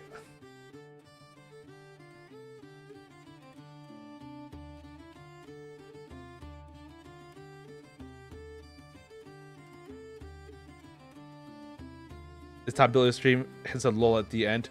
Oh, I did not see that. Because we've had some people that actually have came out here with like actual harassing and being absolute dumbasses. So I'm like, so whenever I look at stuff and I see people that I just nuke immediately. So Tom building stream, kinda. The normal game that I play in a Winter Online, it's at least servers are kind of down. So at the moment, this is a town building stream. But this is mostly for a game that I run every Monday, starting at 11 a.m. Mountain Daylight Time. Usually it goes until 1 p.m., maybe 1:30. That I specifically host for viewers like you. And people are invited. Just come over to the Discord and you can be a part of the adventure. A lot of streamers I watch are playing that Sands Raider Sophie. It's pretty cool looking. Sea of Thieves on sand with big ships on walking platforms, extraction points, and closing the perimeter. Cool.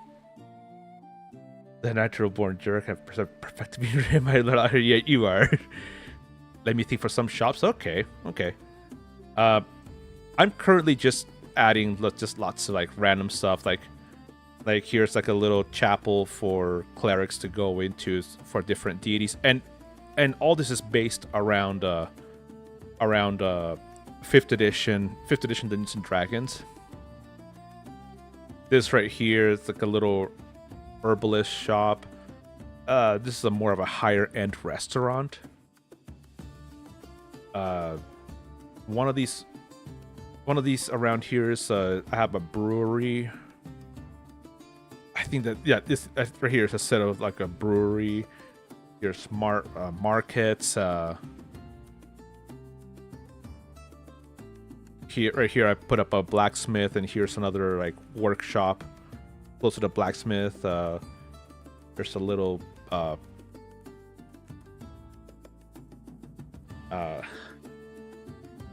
what was the name of this one?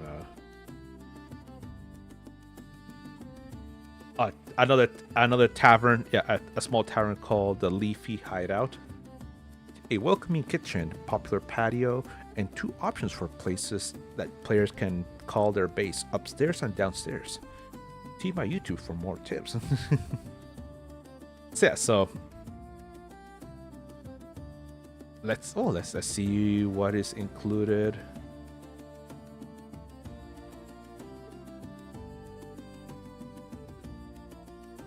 All right, let's close that.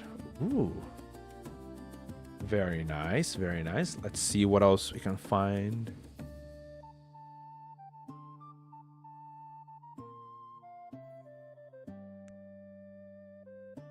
Ooh.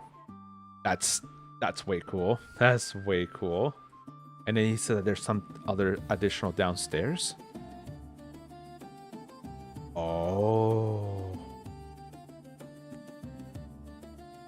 Okay, that's pretty cool.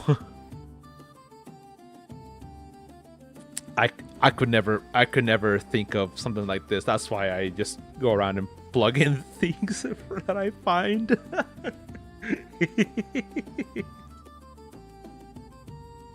Okay, that's. Oh wait, that's pretty awesome.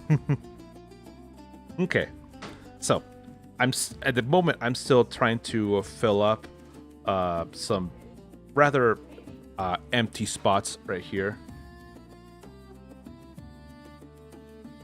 Yeah, so yeah, I already have enough taverns and restaurants. I should probably put like an inn.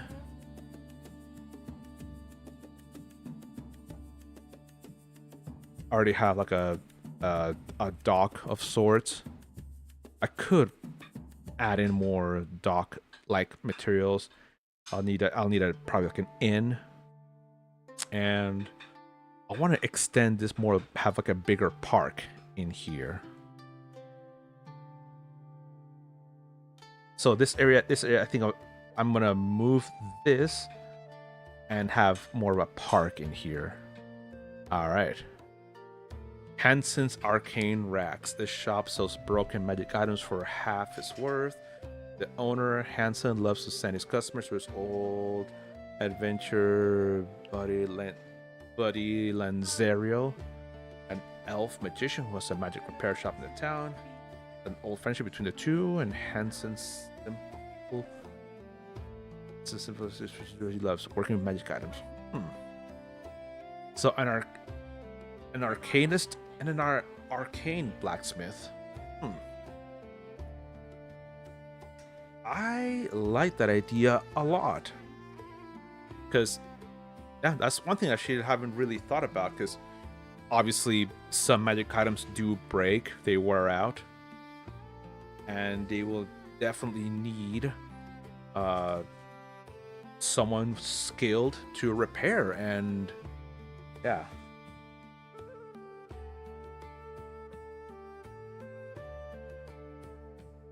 and this is perfect because here we're kind of close to like a repairman's workshop quarter.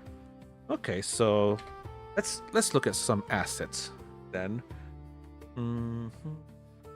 Diagonal Market, Restaurant and Manor, Workshop Compound. That's what I have just put up over here. Workshop Compound.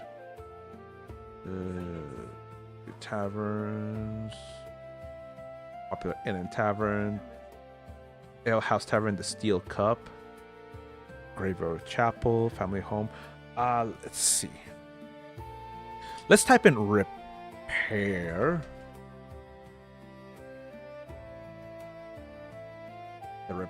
Repair cavern. Industrial mech repair bay. Oh yeah, sure. Let's have a futuristic mechanized repair shop. Mech repair bay, diorama, sci-fi repair shop. Ooh, 40k repair engineering bay. Add to your fortress as a small part of something bigger, or use a standalone place for the players to protect against an onslaught of aliens. Interior is decorated to accommodate vehicles for repair and refueling. Ooh.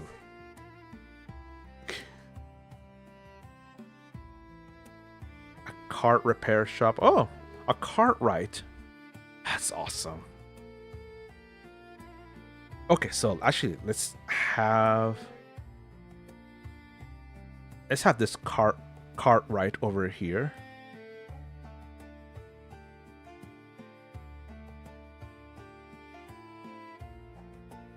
And let's type in arcane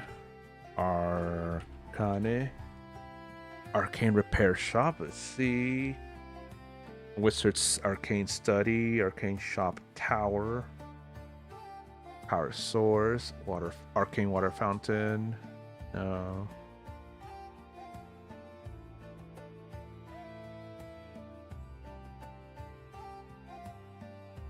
Yeah, let's put this down there.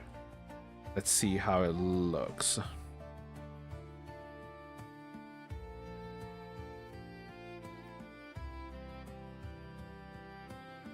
Okay, Velvet's shop. Oh,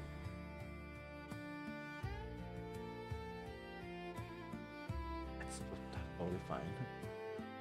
Ooh, got a good lunch. Homemade chicken kebabs. Sadly, we were out of lettuce, so. Ooh. Velvet's cart shop. Velvet is responsible by the local lord for the small stands in the market. Most of them are small carts that also function as a selling box. You can rent a cart on a daily basis. You know, this tower here the tower here actually looks kind of nice. Let's bring this down and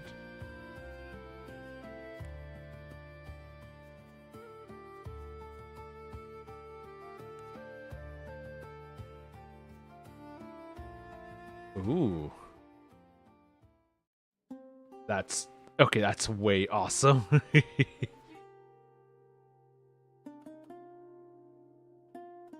Okay, let's go down the next floor.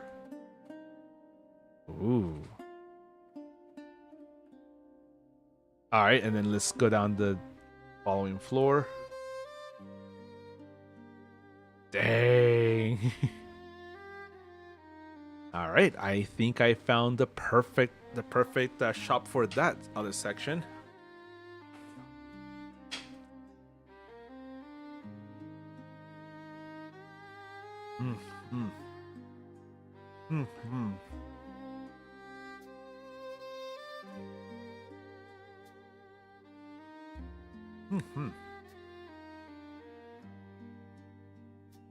That's real good.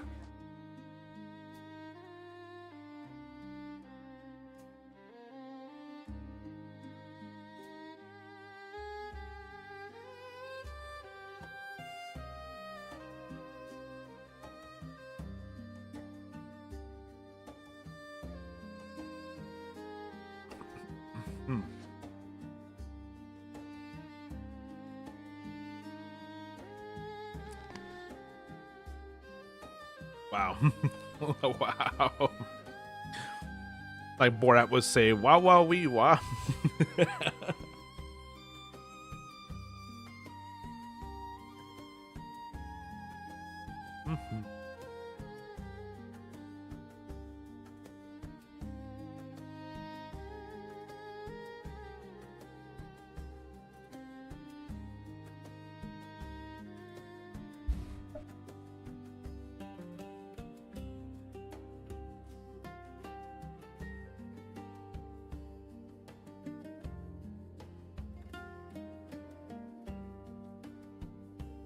That was delicious and messy.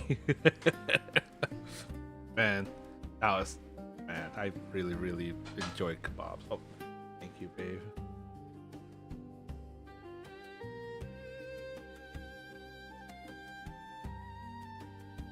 Okay.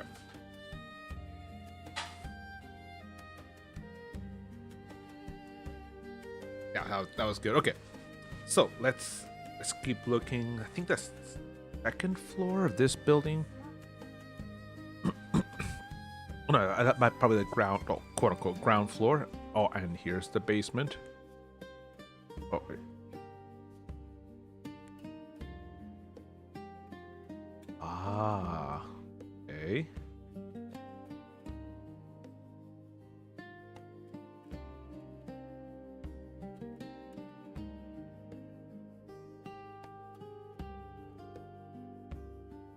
Okay. Okay, so let's open it back up. Arcane shop. We'll have to redo a little bit of it because that normally looks like it's like standing on water. So you gotta readjust so that it would sit flush with the ground and not like hover over. So press shift and control to lift it up a bit.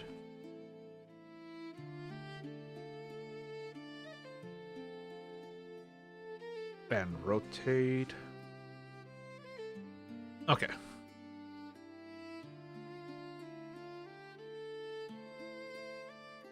Yeah, and oh wait, that's not the entrance. Oh, perfect. And we'll have it here close to the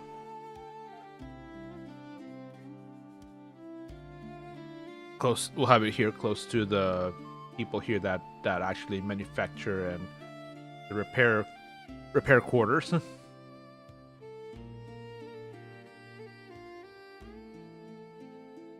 Aha.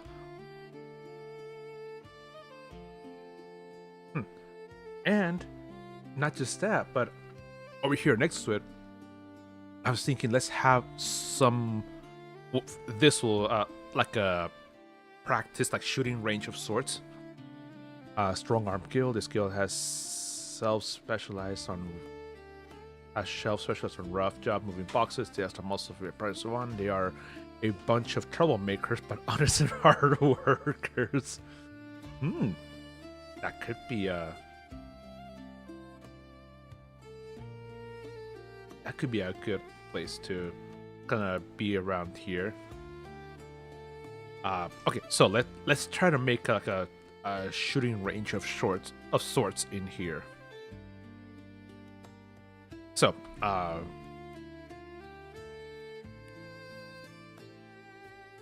that's a library, fence.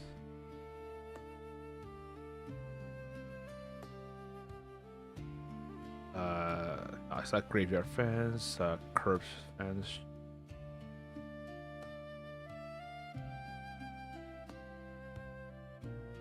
Okay, that's nice. Yeah, stuff.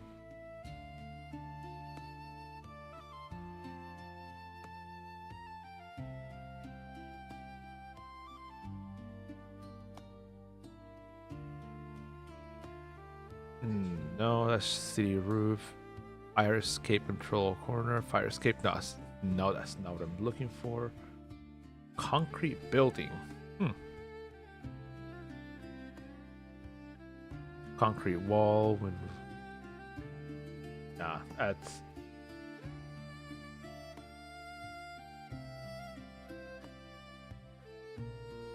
Abandoned village. No, that's apparition, bellow gloom, burrow, fortified castle. Yeah, I think for this, these actually do look kind of nice. Castle ruins, maybe.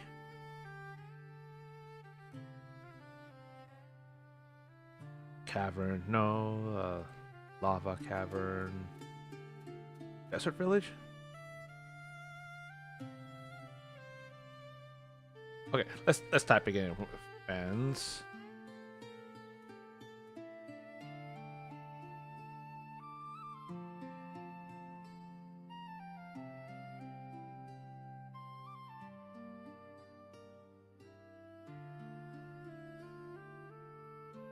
Okay, so I think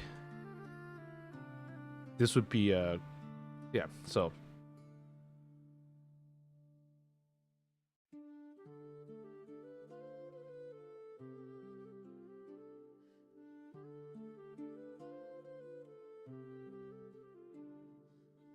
and then let's look for a corner piece to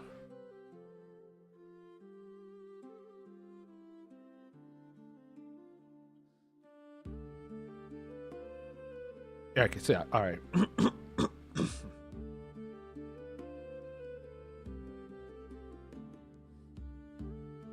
Oh, there it is. Ship fence corner. Let's go. And once again. Aha.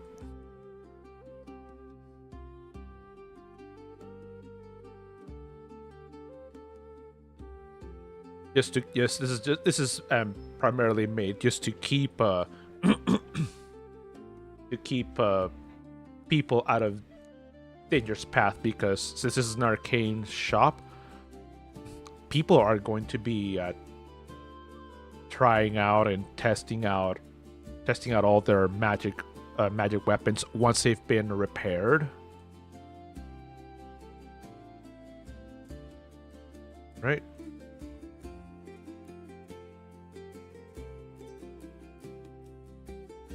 And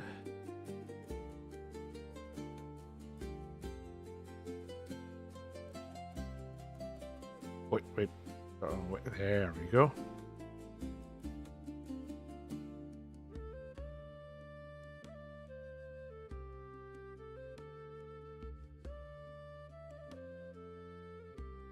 And let's another corner.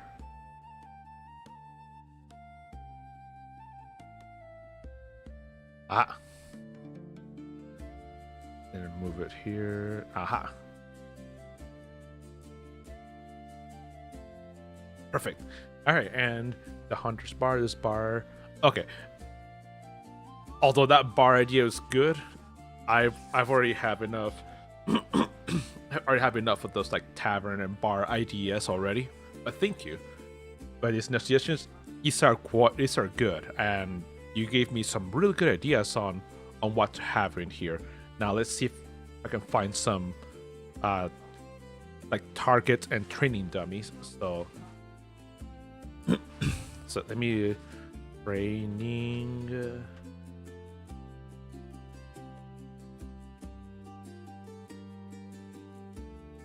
Okay, no, so that's probably not in here. So let's go to the community content. Training dummy. No, that's wait, let's actually type in dummy. Maybe here.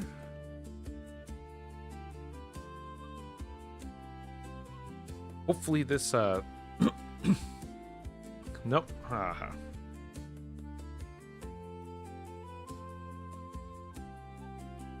Oh, nice, this person.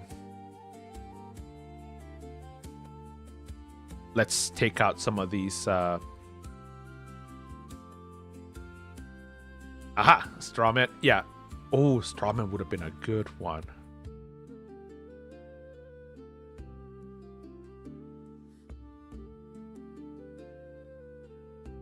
Yeah, let's write down Strawman.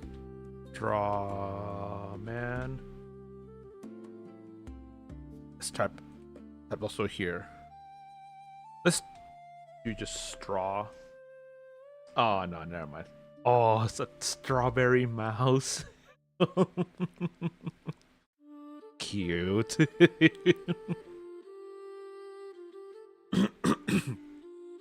That's quite cute though. But unfortunately, but thankfully, we actually found this in here. We can use some of the assets in here to. Yeah, this. Oh, look at this. That would be a nice palette. Yeah. Okay, let's rotate here.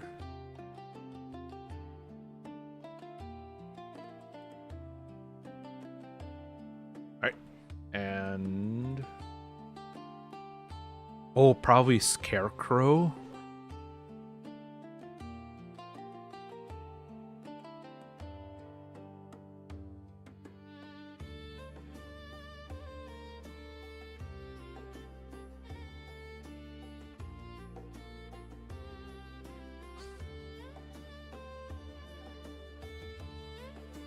All right, and let me bring this bag of apples in here, because why not, right?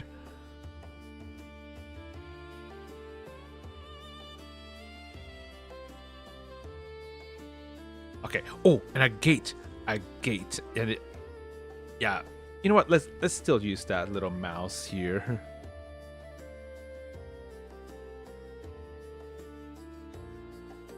And exit out of build mode. A hanging slaughter cow for testing and cutting flesh. Ooh. Ah. Yeah. That's actually a good idea, but probably not out here because that probably wouldn't be the nicest that wouldn't be the nicest thing to have floating in a city. It would get stinky quite fast. and people will complain about the smells and the a sloth cow. That's awesome. Yeah.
That's actually a good idea.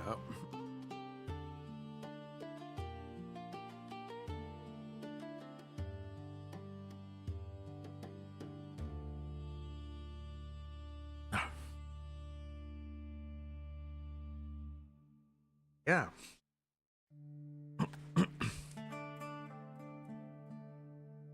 Okay. All right, then in that case, yeah, over here, I like your like movers, your that movers idea. So go ahead and clear that.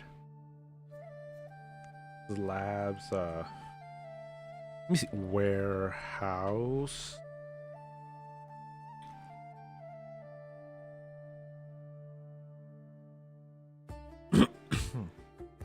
Warehouse corner 4F, 4 floors. Warehouse slim. Okay. Warehouse with office. Ooh, okay. Okay, so let's have this one here with this, so that would be a good one for. Alright, let's close this over here. Aha. And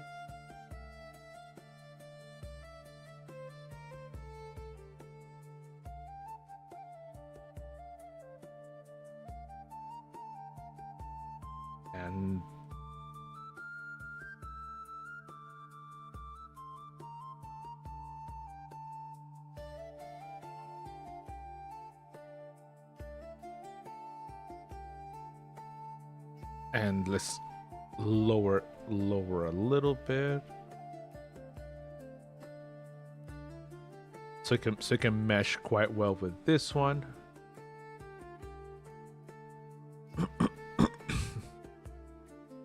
Wait, hang on a second. Oh no, I accidentally pressed Control Z on. Oh. Okay, well, in that case, then opens.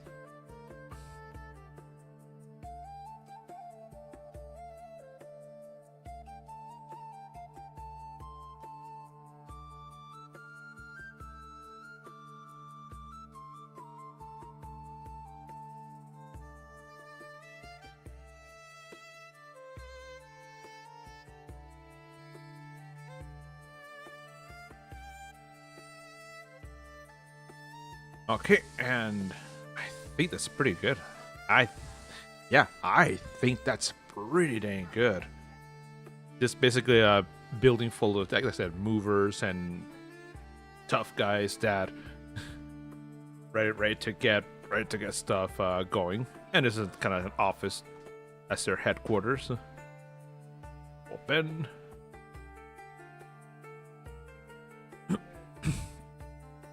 And then let's also move this down here so we can see what yeah, really good, really good.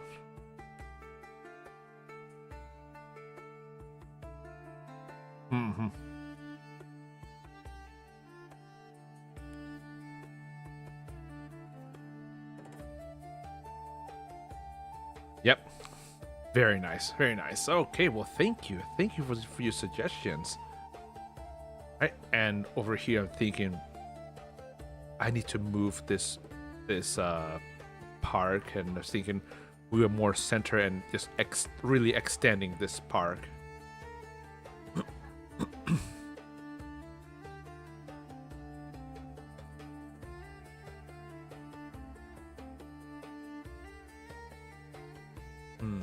This cart ride. Oh wait. Oh, it's actually kind of free floating. Yeah. So let's. Okay. So let's take out these two. Actually, these three, because I used this. I had these for templates, but they're not needed anymore. So.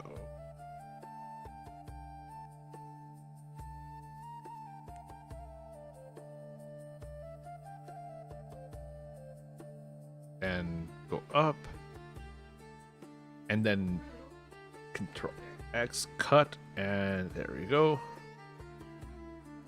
And this cart right over here also needs to be taken out. So, but since this is a lot more tricky, let's first create this cube. And let's fit it as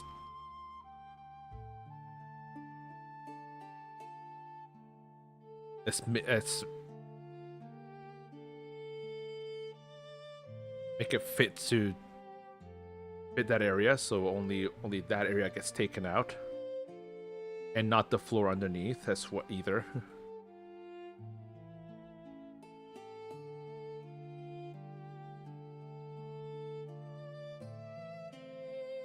Make sure that we don't get that building. Okay, good. That building will not be targeted, but it's still gonna move a little. And then last thing would be move the bottom.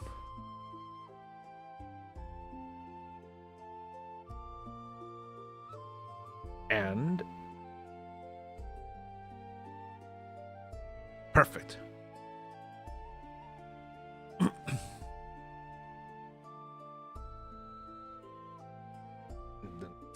Type over here, cart. There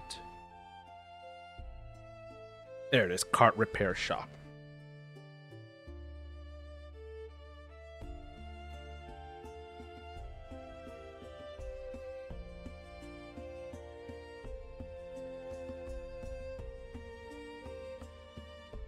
Alt to rotate that way. And yeah, press Shift to keep it in place, and then Control to start moving it down.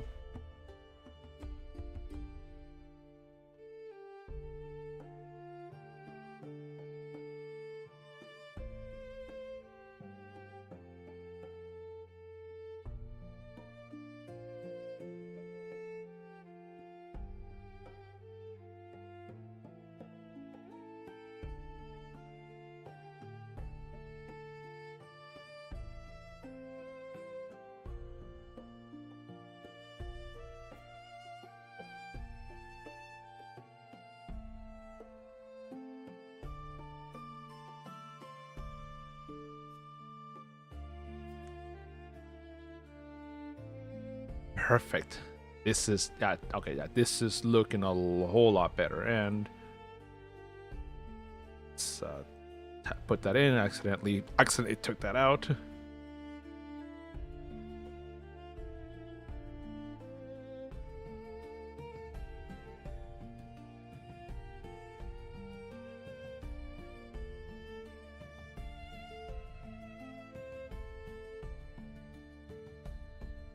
Okay, it's a little bit sunking in, so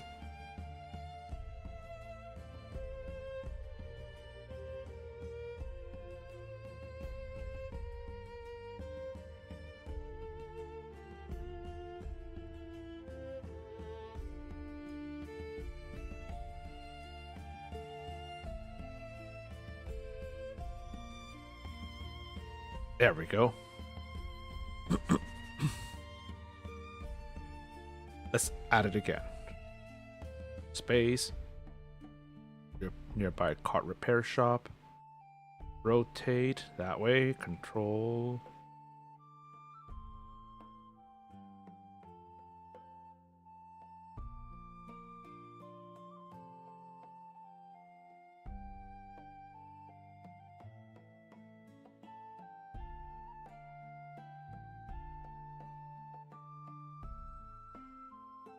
I think, yep, that's a whole lot better.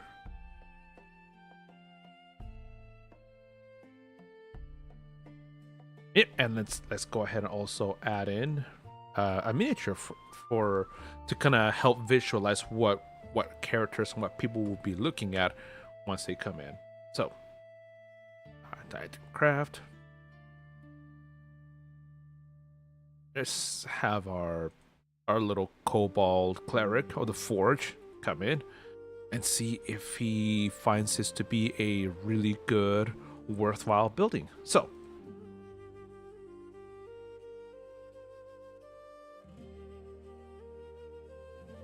okay, so he would then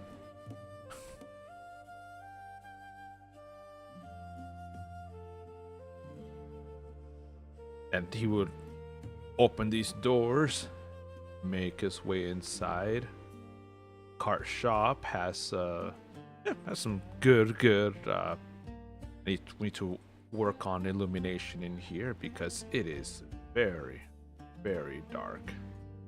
And it's also bring down the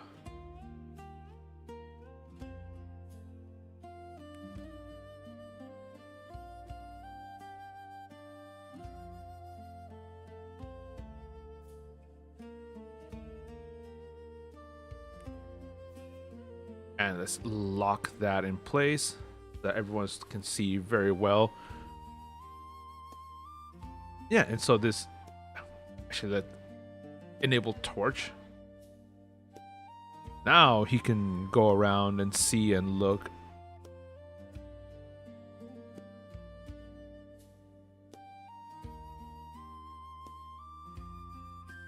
Yeah, that we need to really repair this light situation in here. Yeah, but this is looking really well done.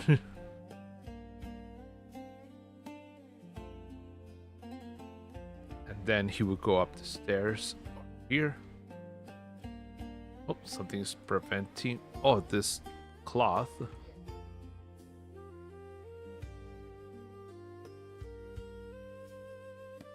There we go. Yeah, that piece of cloth right there was blocking his movement. And so let's move this up above.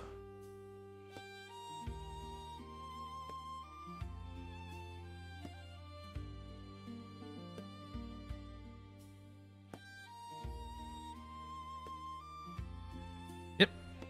And here, yeah, he would be the stable master, the Cartwright's own private residence. Ben.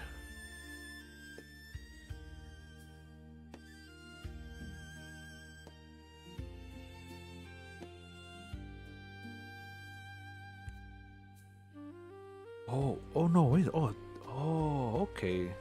It goes outside here, and then this is where he would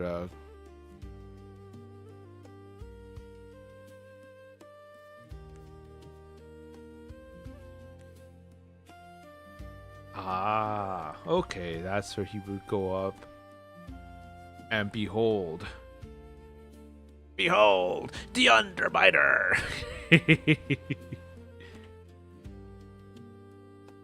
Haha. Okay, that's looking good. Okay, perfect. Let's move this character down there. Okay.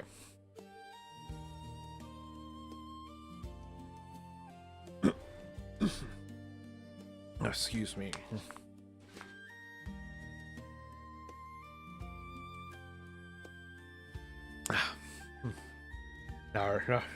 All right, kitchen with the lurking. Okay. Yeah, well, thank you. At least, but also thank you for doing that for me. Really appreciate it. It helps the numbers. Okay. So this section of town is looking and feeling now quite a whole lot better. Now, since we have here this like arcane blacksmith repair shop here, this city, because this is okay. Let me open up another map. Yeah, because I want to show you guys like where exactly this is taking place in. Okay, so we open there it is, Sword Coast interactive map.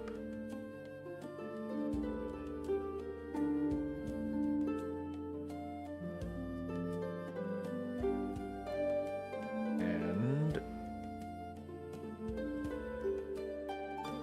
okay, there's a map of Faerun.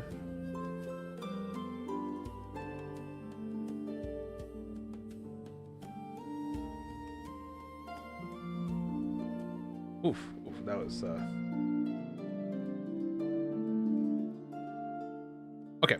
So let's go ahead and get back here to gaming screen. So as you can see here, there's quite a bit of quite a bit of information here to behold.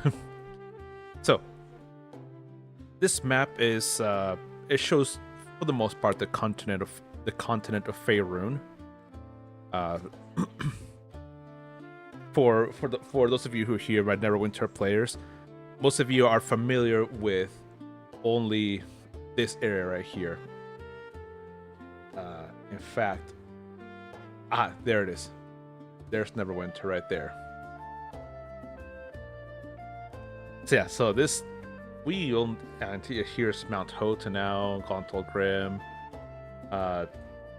There's Helm's Hold, Stormwreck Isle. This actually seems to be a pretty fun adventure. The Dragons of Stormwreck Isle. There's Luskan. Out here is the Icewind Dale with the 10 towns. Waterdeep is right down here, and yeah, and so yep, the Sword Coast, yeah, and that is the Sword Coast. Now, this adventure is taking place in a different area of Faerun. I'm in the this area is in the Moonsea region. So it's a couple thousand miles. So let's see. Let's open up the distance and time from Neverwinter. Basically,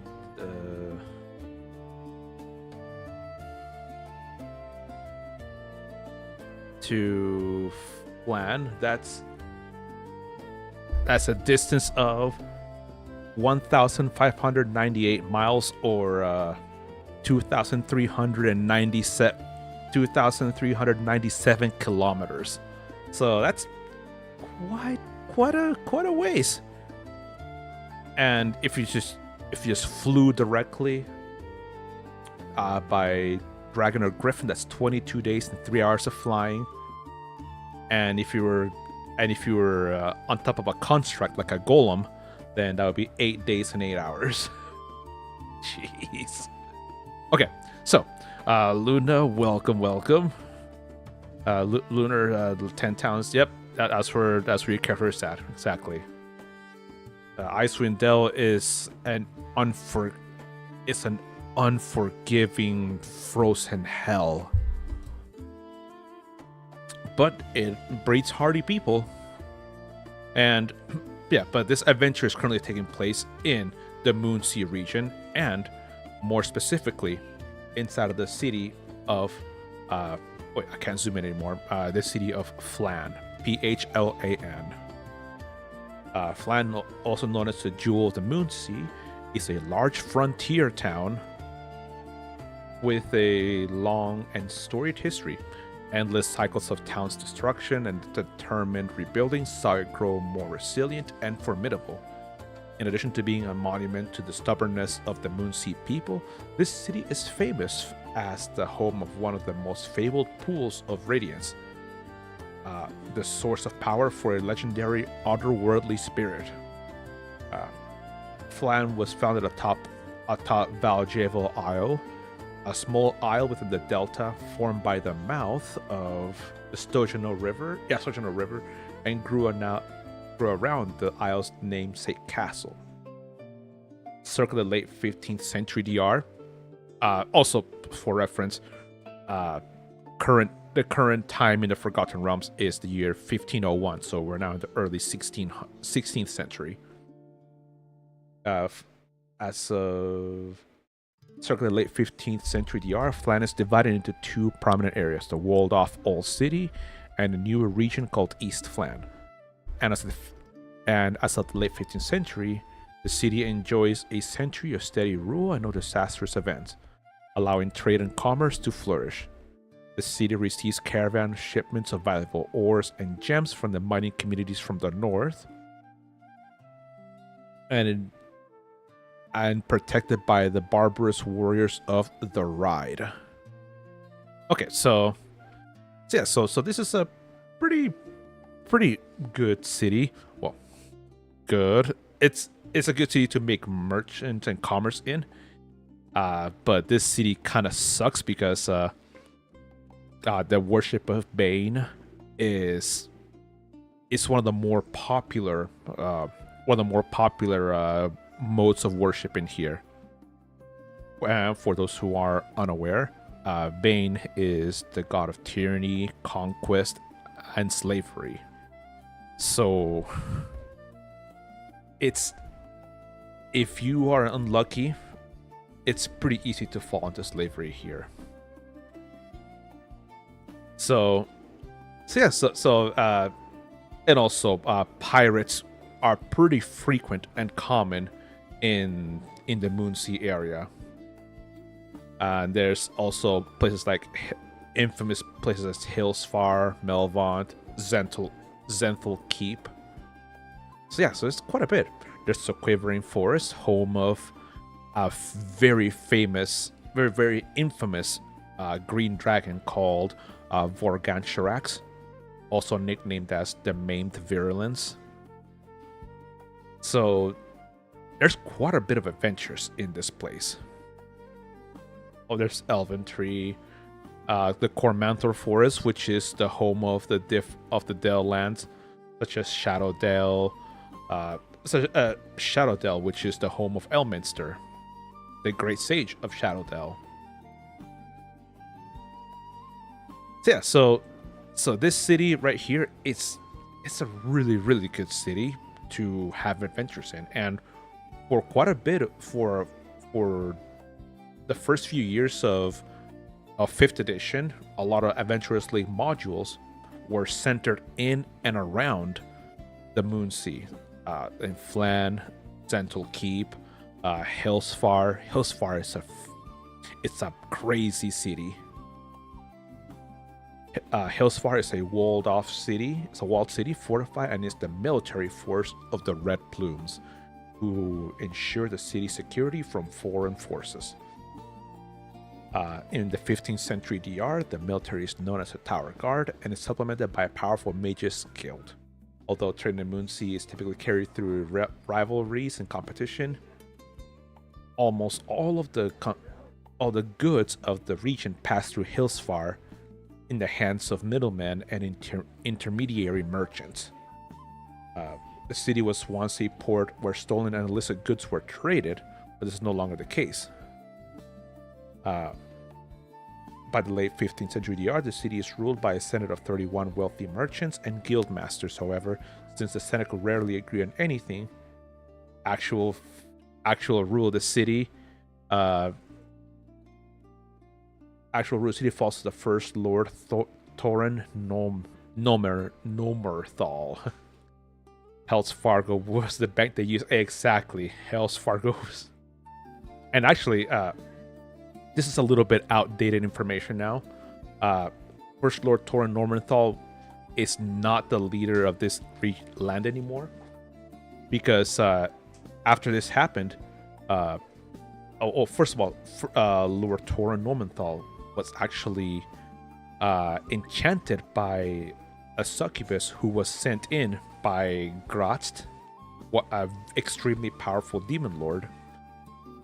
And are you gonna go? Okay, Hoilepa, thank you for coming. Hey, hit the follow button before you leave, and we'll see you soon. Yeah, but because of that, this city had a crazy law enacted, which is called the Law of Humanity, meaning that inside of the city of Hillsfar, only humans were allowed. Any non-humans that were caught inside of the city would be rounded up, captured, and if any non-humans were captured, they could either be basically exiled from the city or taken to the gladiatorial arena and be used for blood sport. And for season 3 of 5th edition Adventurers League modules, we played in adventures that went in to Hillsfar to take out its current leadership and sever the influence of the Abyss in here. And those were some amazing adventures. I played in the majority of them, and I've also ran several of them, starting in like late 2015 and ending in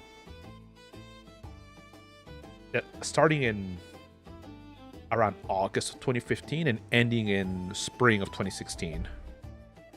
That's the time of period where that season was active, and man, it was good. It took a concerted effort of different alliances, an alliance from the different factions, such as the Order of the Gauntlet, the Lord's Alliance, and the Emerald Enclave, attacking from the forest here, and the Harpers came in from Flan and infiltrated Hillsfar, and the Centaurum played more of a logistics side of everything, making sure that all the fighters were supplied with weapons, ammunitions, food, etc. And all of them together were able to take out the leadership of Hillsfar and kick out the influence of the Abyss from this area. So much so that the law of humanity was repealed, and Hillsfire is now open to everybody.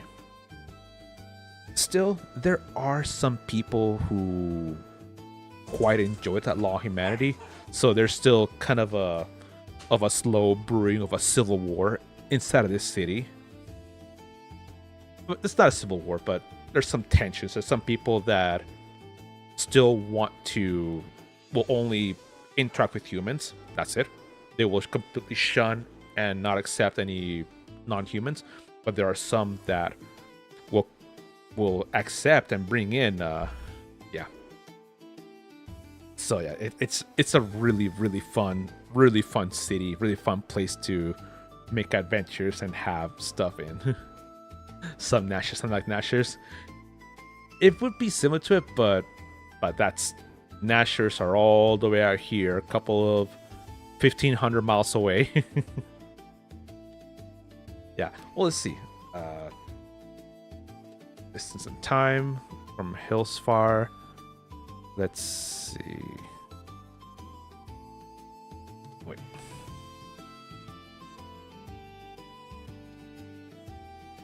Then you travel here from Xantl Keep, and then you use the Black Road here in Anoroch, the Great Desert. This is actually a road that is maintained specifically by the Zhentarim, and only the Zhentarim is allowed to use this road. Yep, there's Parnest, really small, nice, quiet, quaint town.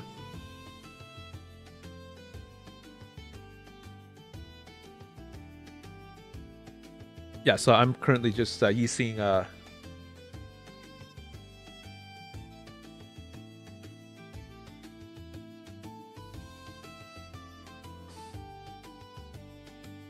and then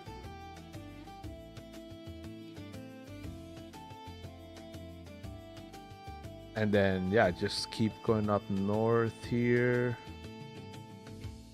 Okay, so traveling from Hillsfar all the way to Neverwinter, that's on foot, normal travel, 80 days and 15 hours. Oh man, that is 15 days, 80 days, 15 hours.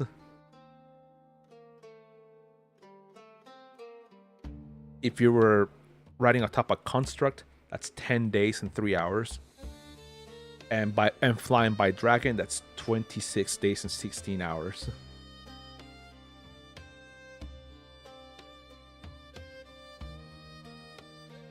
Okay, and then of course you have the Moonshade Isles. Where's Lantan? There's also Tuern right here for the skirmish shores of Tuern.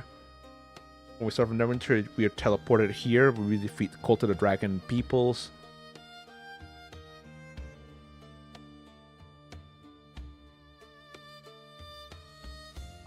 Here's Lantan. This is a set of islands where normally not dwarves, gnomes live in here. A lot of them are worshippers of Gond, the god of creations, the god of mechanisms and engineering. And the people here have actually created this is the only place in the entire continent of Faerun. The Isle of Lantan is the only place where black gunpowder is made, and where a lot of gunpowder, flintlock, pistols, that stuff, that's where they're created and traded in.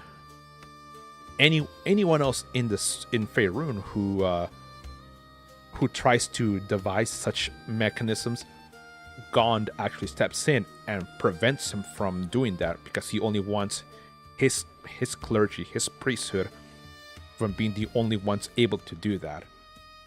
Because Gond wants his priests and his worshippers to actually become rich of those experiments and those inventions. Hence why firearms haven't been so widespread. They are available. People know what they are. but they're just not very widespread.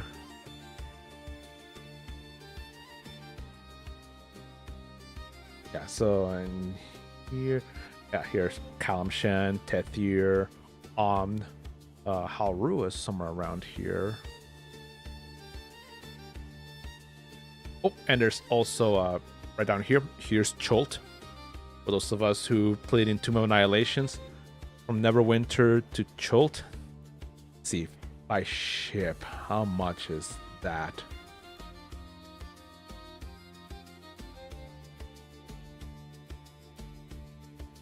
Yeah, because you don't really want to avoid all of those.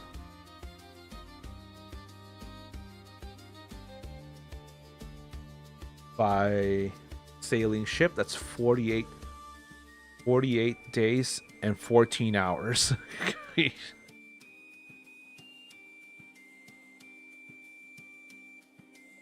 Of course, you would also stop at the southern tip here, the Moonshae Isles, around the island of Gwyneth here in the Moonshae Isles to resupply. Then you also want to stop here by around Tethir, also resupply, and then make the last trip of the journey to Chult.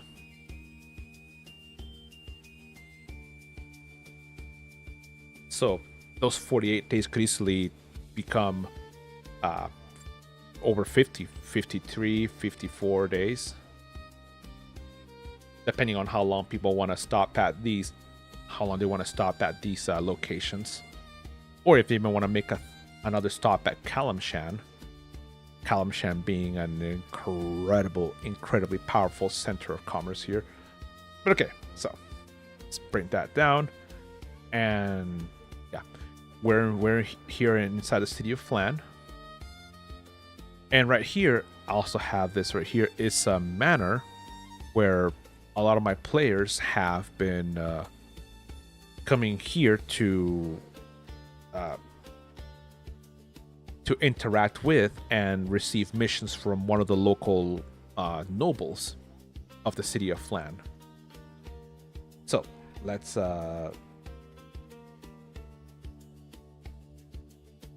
move him over.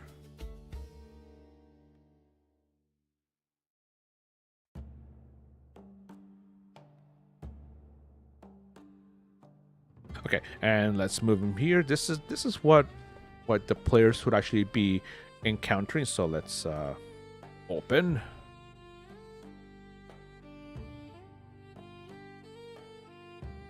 Yeah, really nice, fancy, really nice and fancy manor.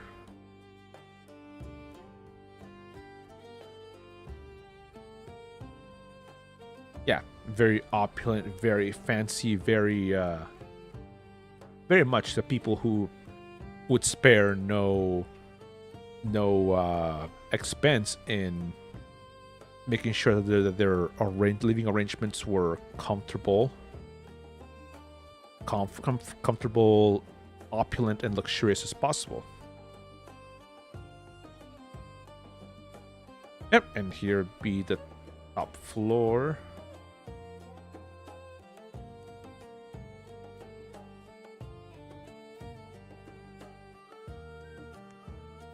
Lock that in place. Our characters can still keep moving around here without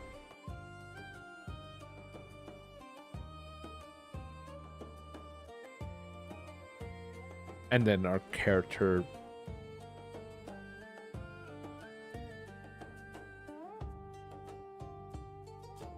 okay, and let's open this door,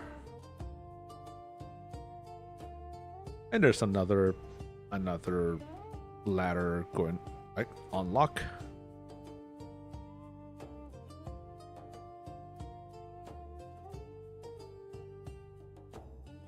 Yeah, and an attic.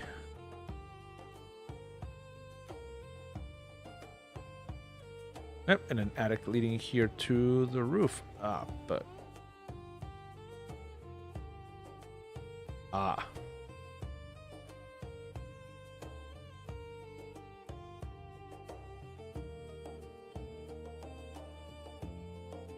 Oh, because that was close. Okay, open. Yeah, there we go. So yeah, so really nice manner, and great place for our players and our adventurers to go come in and out of, and use this as a temporary base while they have the rest of their adventures here inside of the city of Flan.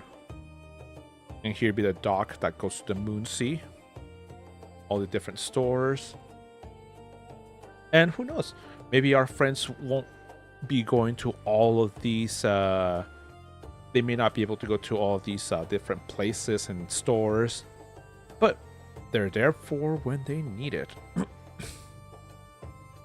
and that right there is a really incredible thing for me to show to my players. For my players to have many great options, many great availabilities, and many great things to see, and not only see but also visualize and take part in. So yeah, so that 321. Okay, let me see if Neverwinter is back. Let at least do some stuff in there. Okay, let's see if it's servers are back online. Nope, servers are still down. Okay, yeah, servers are still down, so we'll try that. We'll try that later today. But yeah, but with that, again, I'm gonna take this out and redo this park section in here. But with that, I think that'll be it for today, actually. So everybody, thank you very much for being here, for supporting, and for being such an incredible part of the stream for today. Thank you very much for being here, for chatting and being awesome. And I will be back later tonight with a little bit additional of Resident Evil Requiem. Some of you that were here last night saw that last night I ended up finishing Requiem to finish the main story. So tonight I'll be playing some of the extra content, the Leon Must Die Forever mini game. So we'll get started with those, and with that, and we'll see if we get started with Resident Evil 2. Maybe, most likely not, but we'll see what we do. We'll see what happens. But until then, have a good one, everybody. All right. Hey, bye-bye.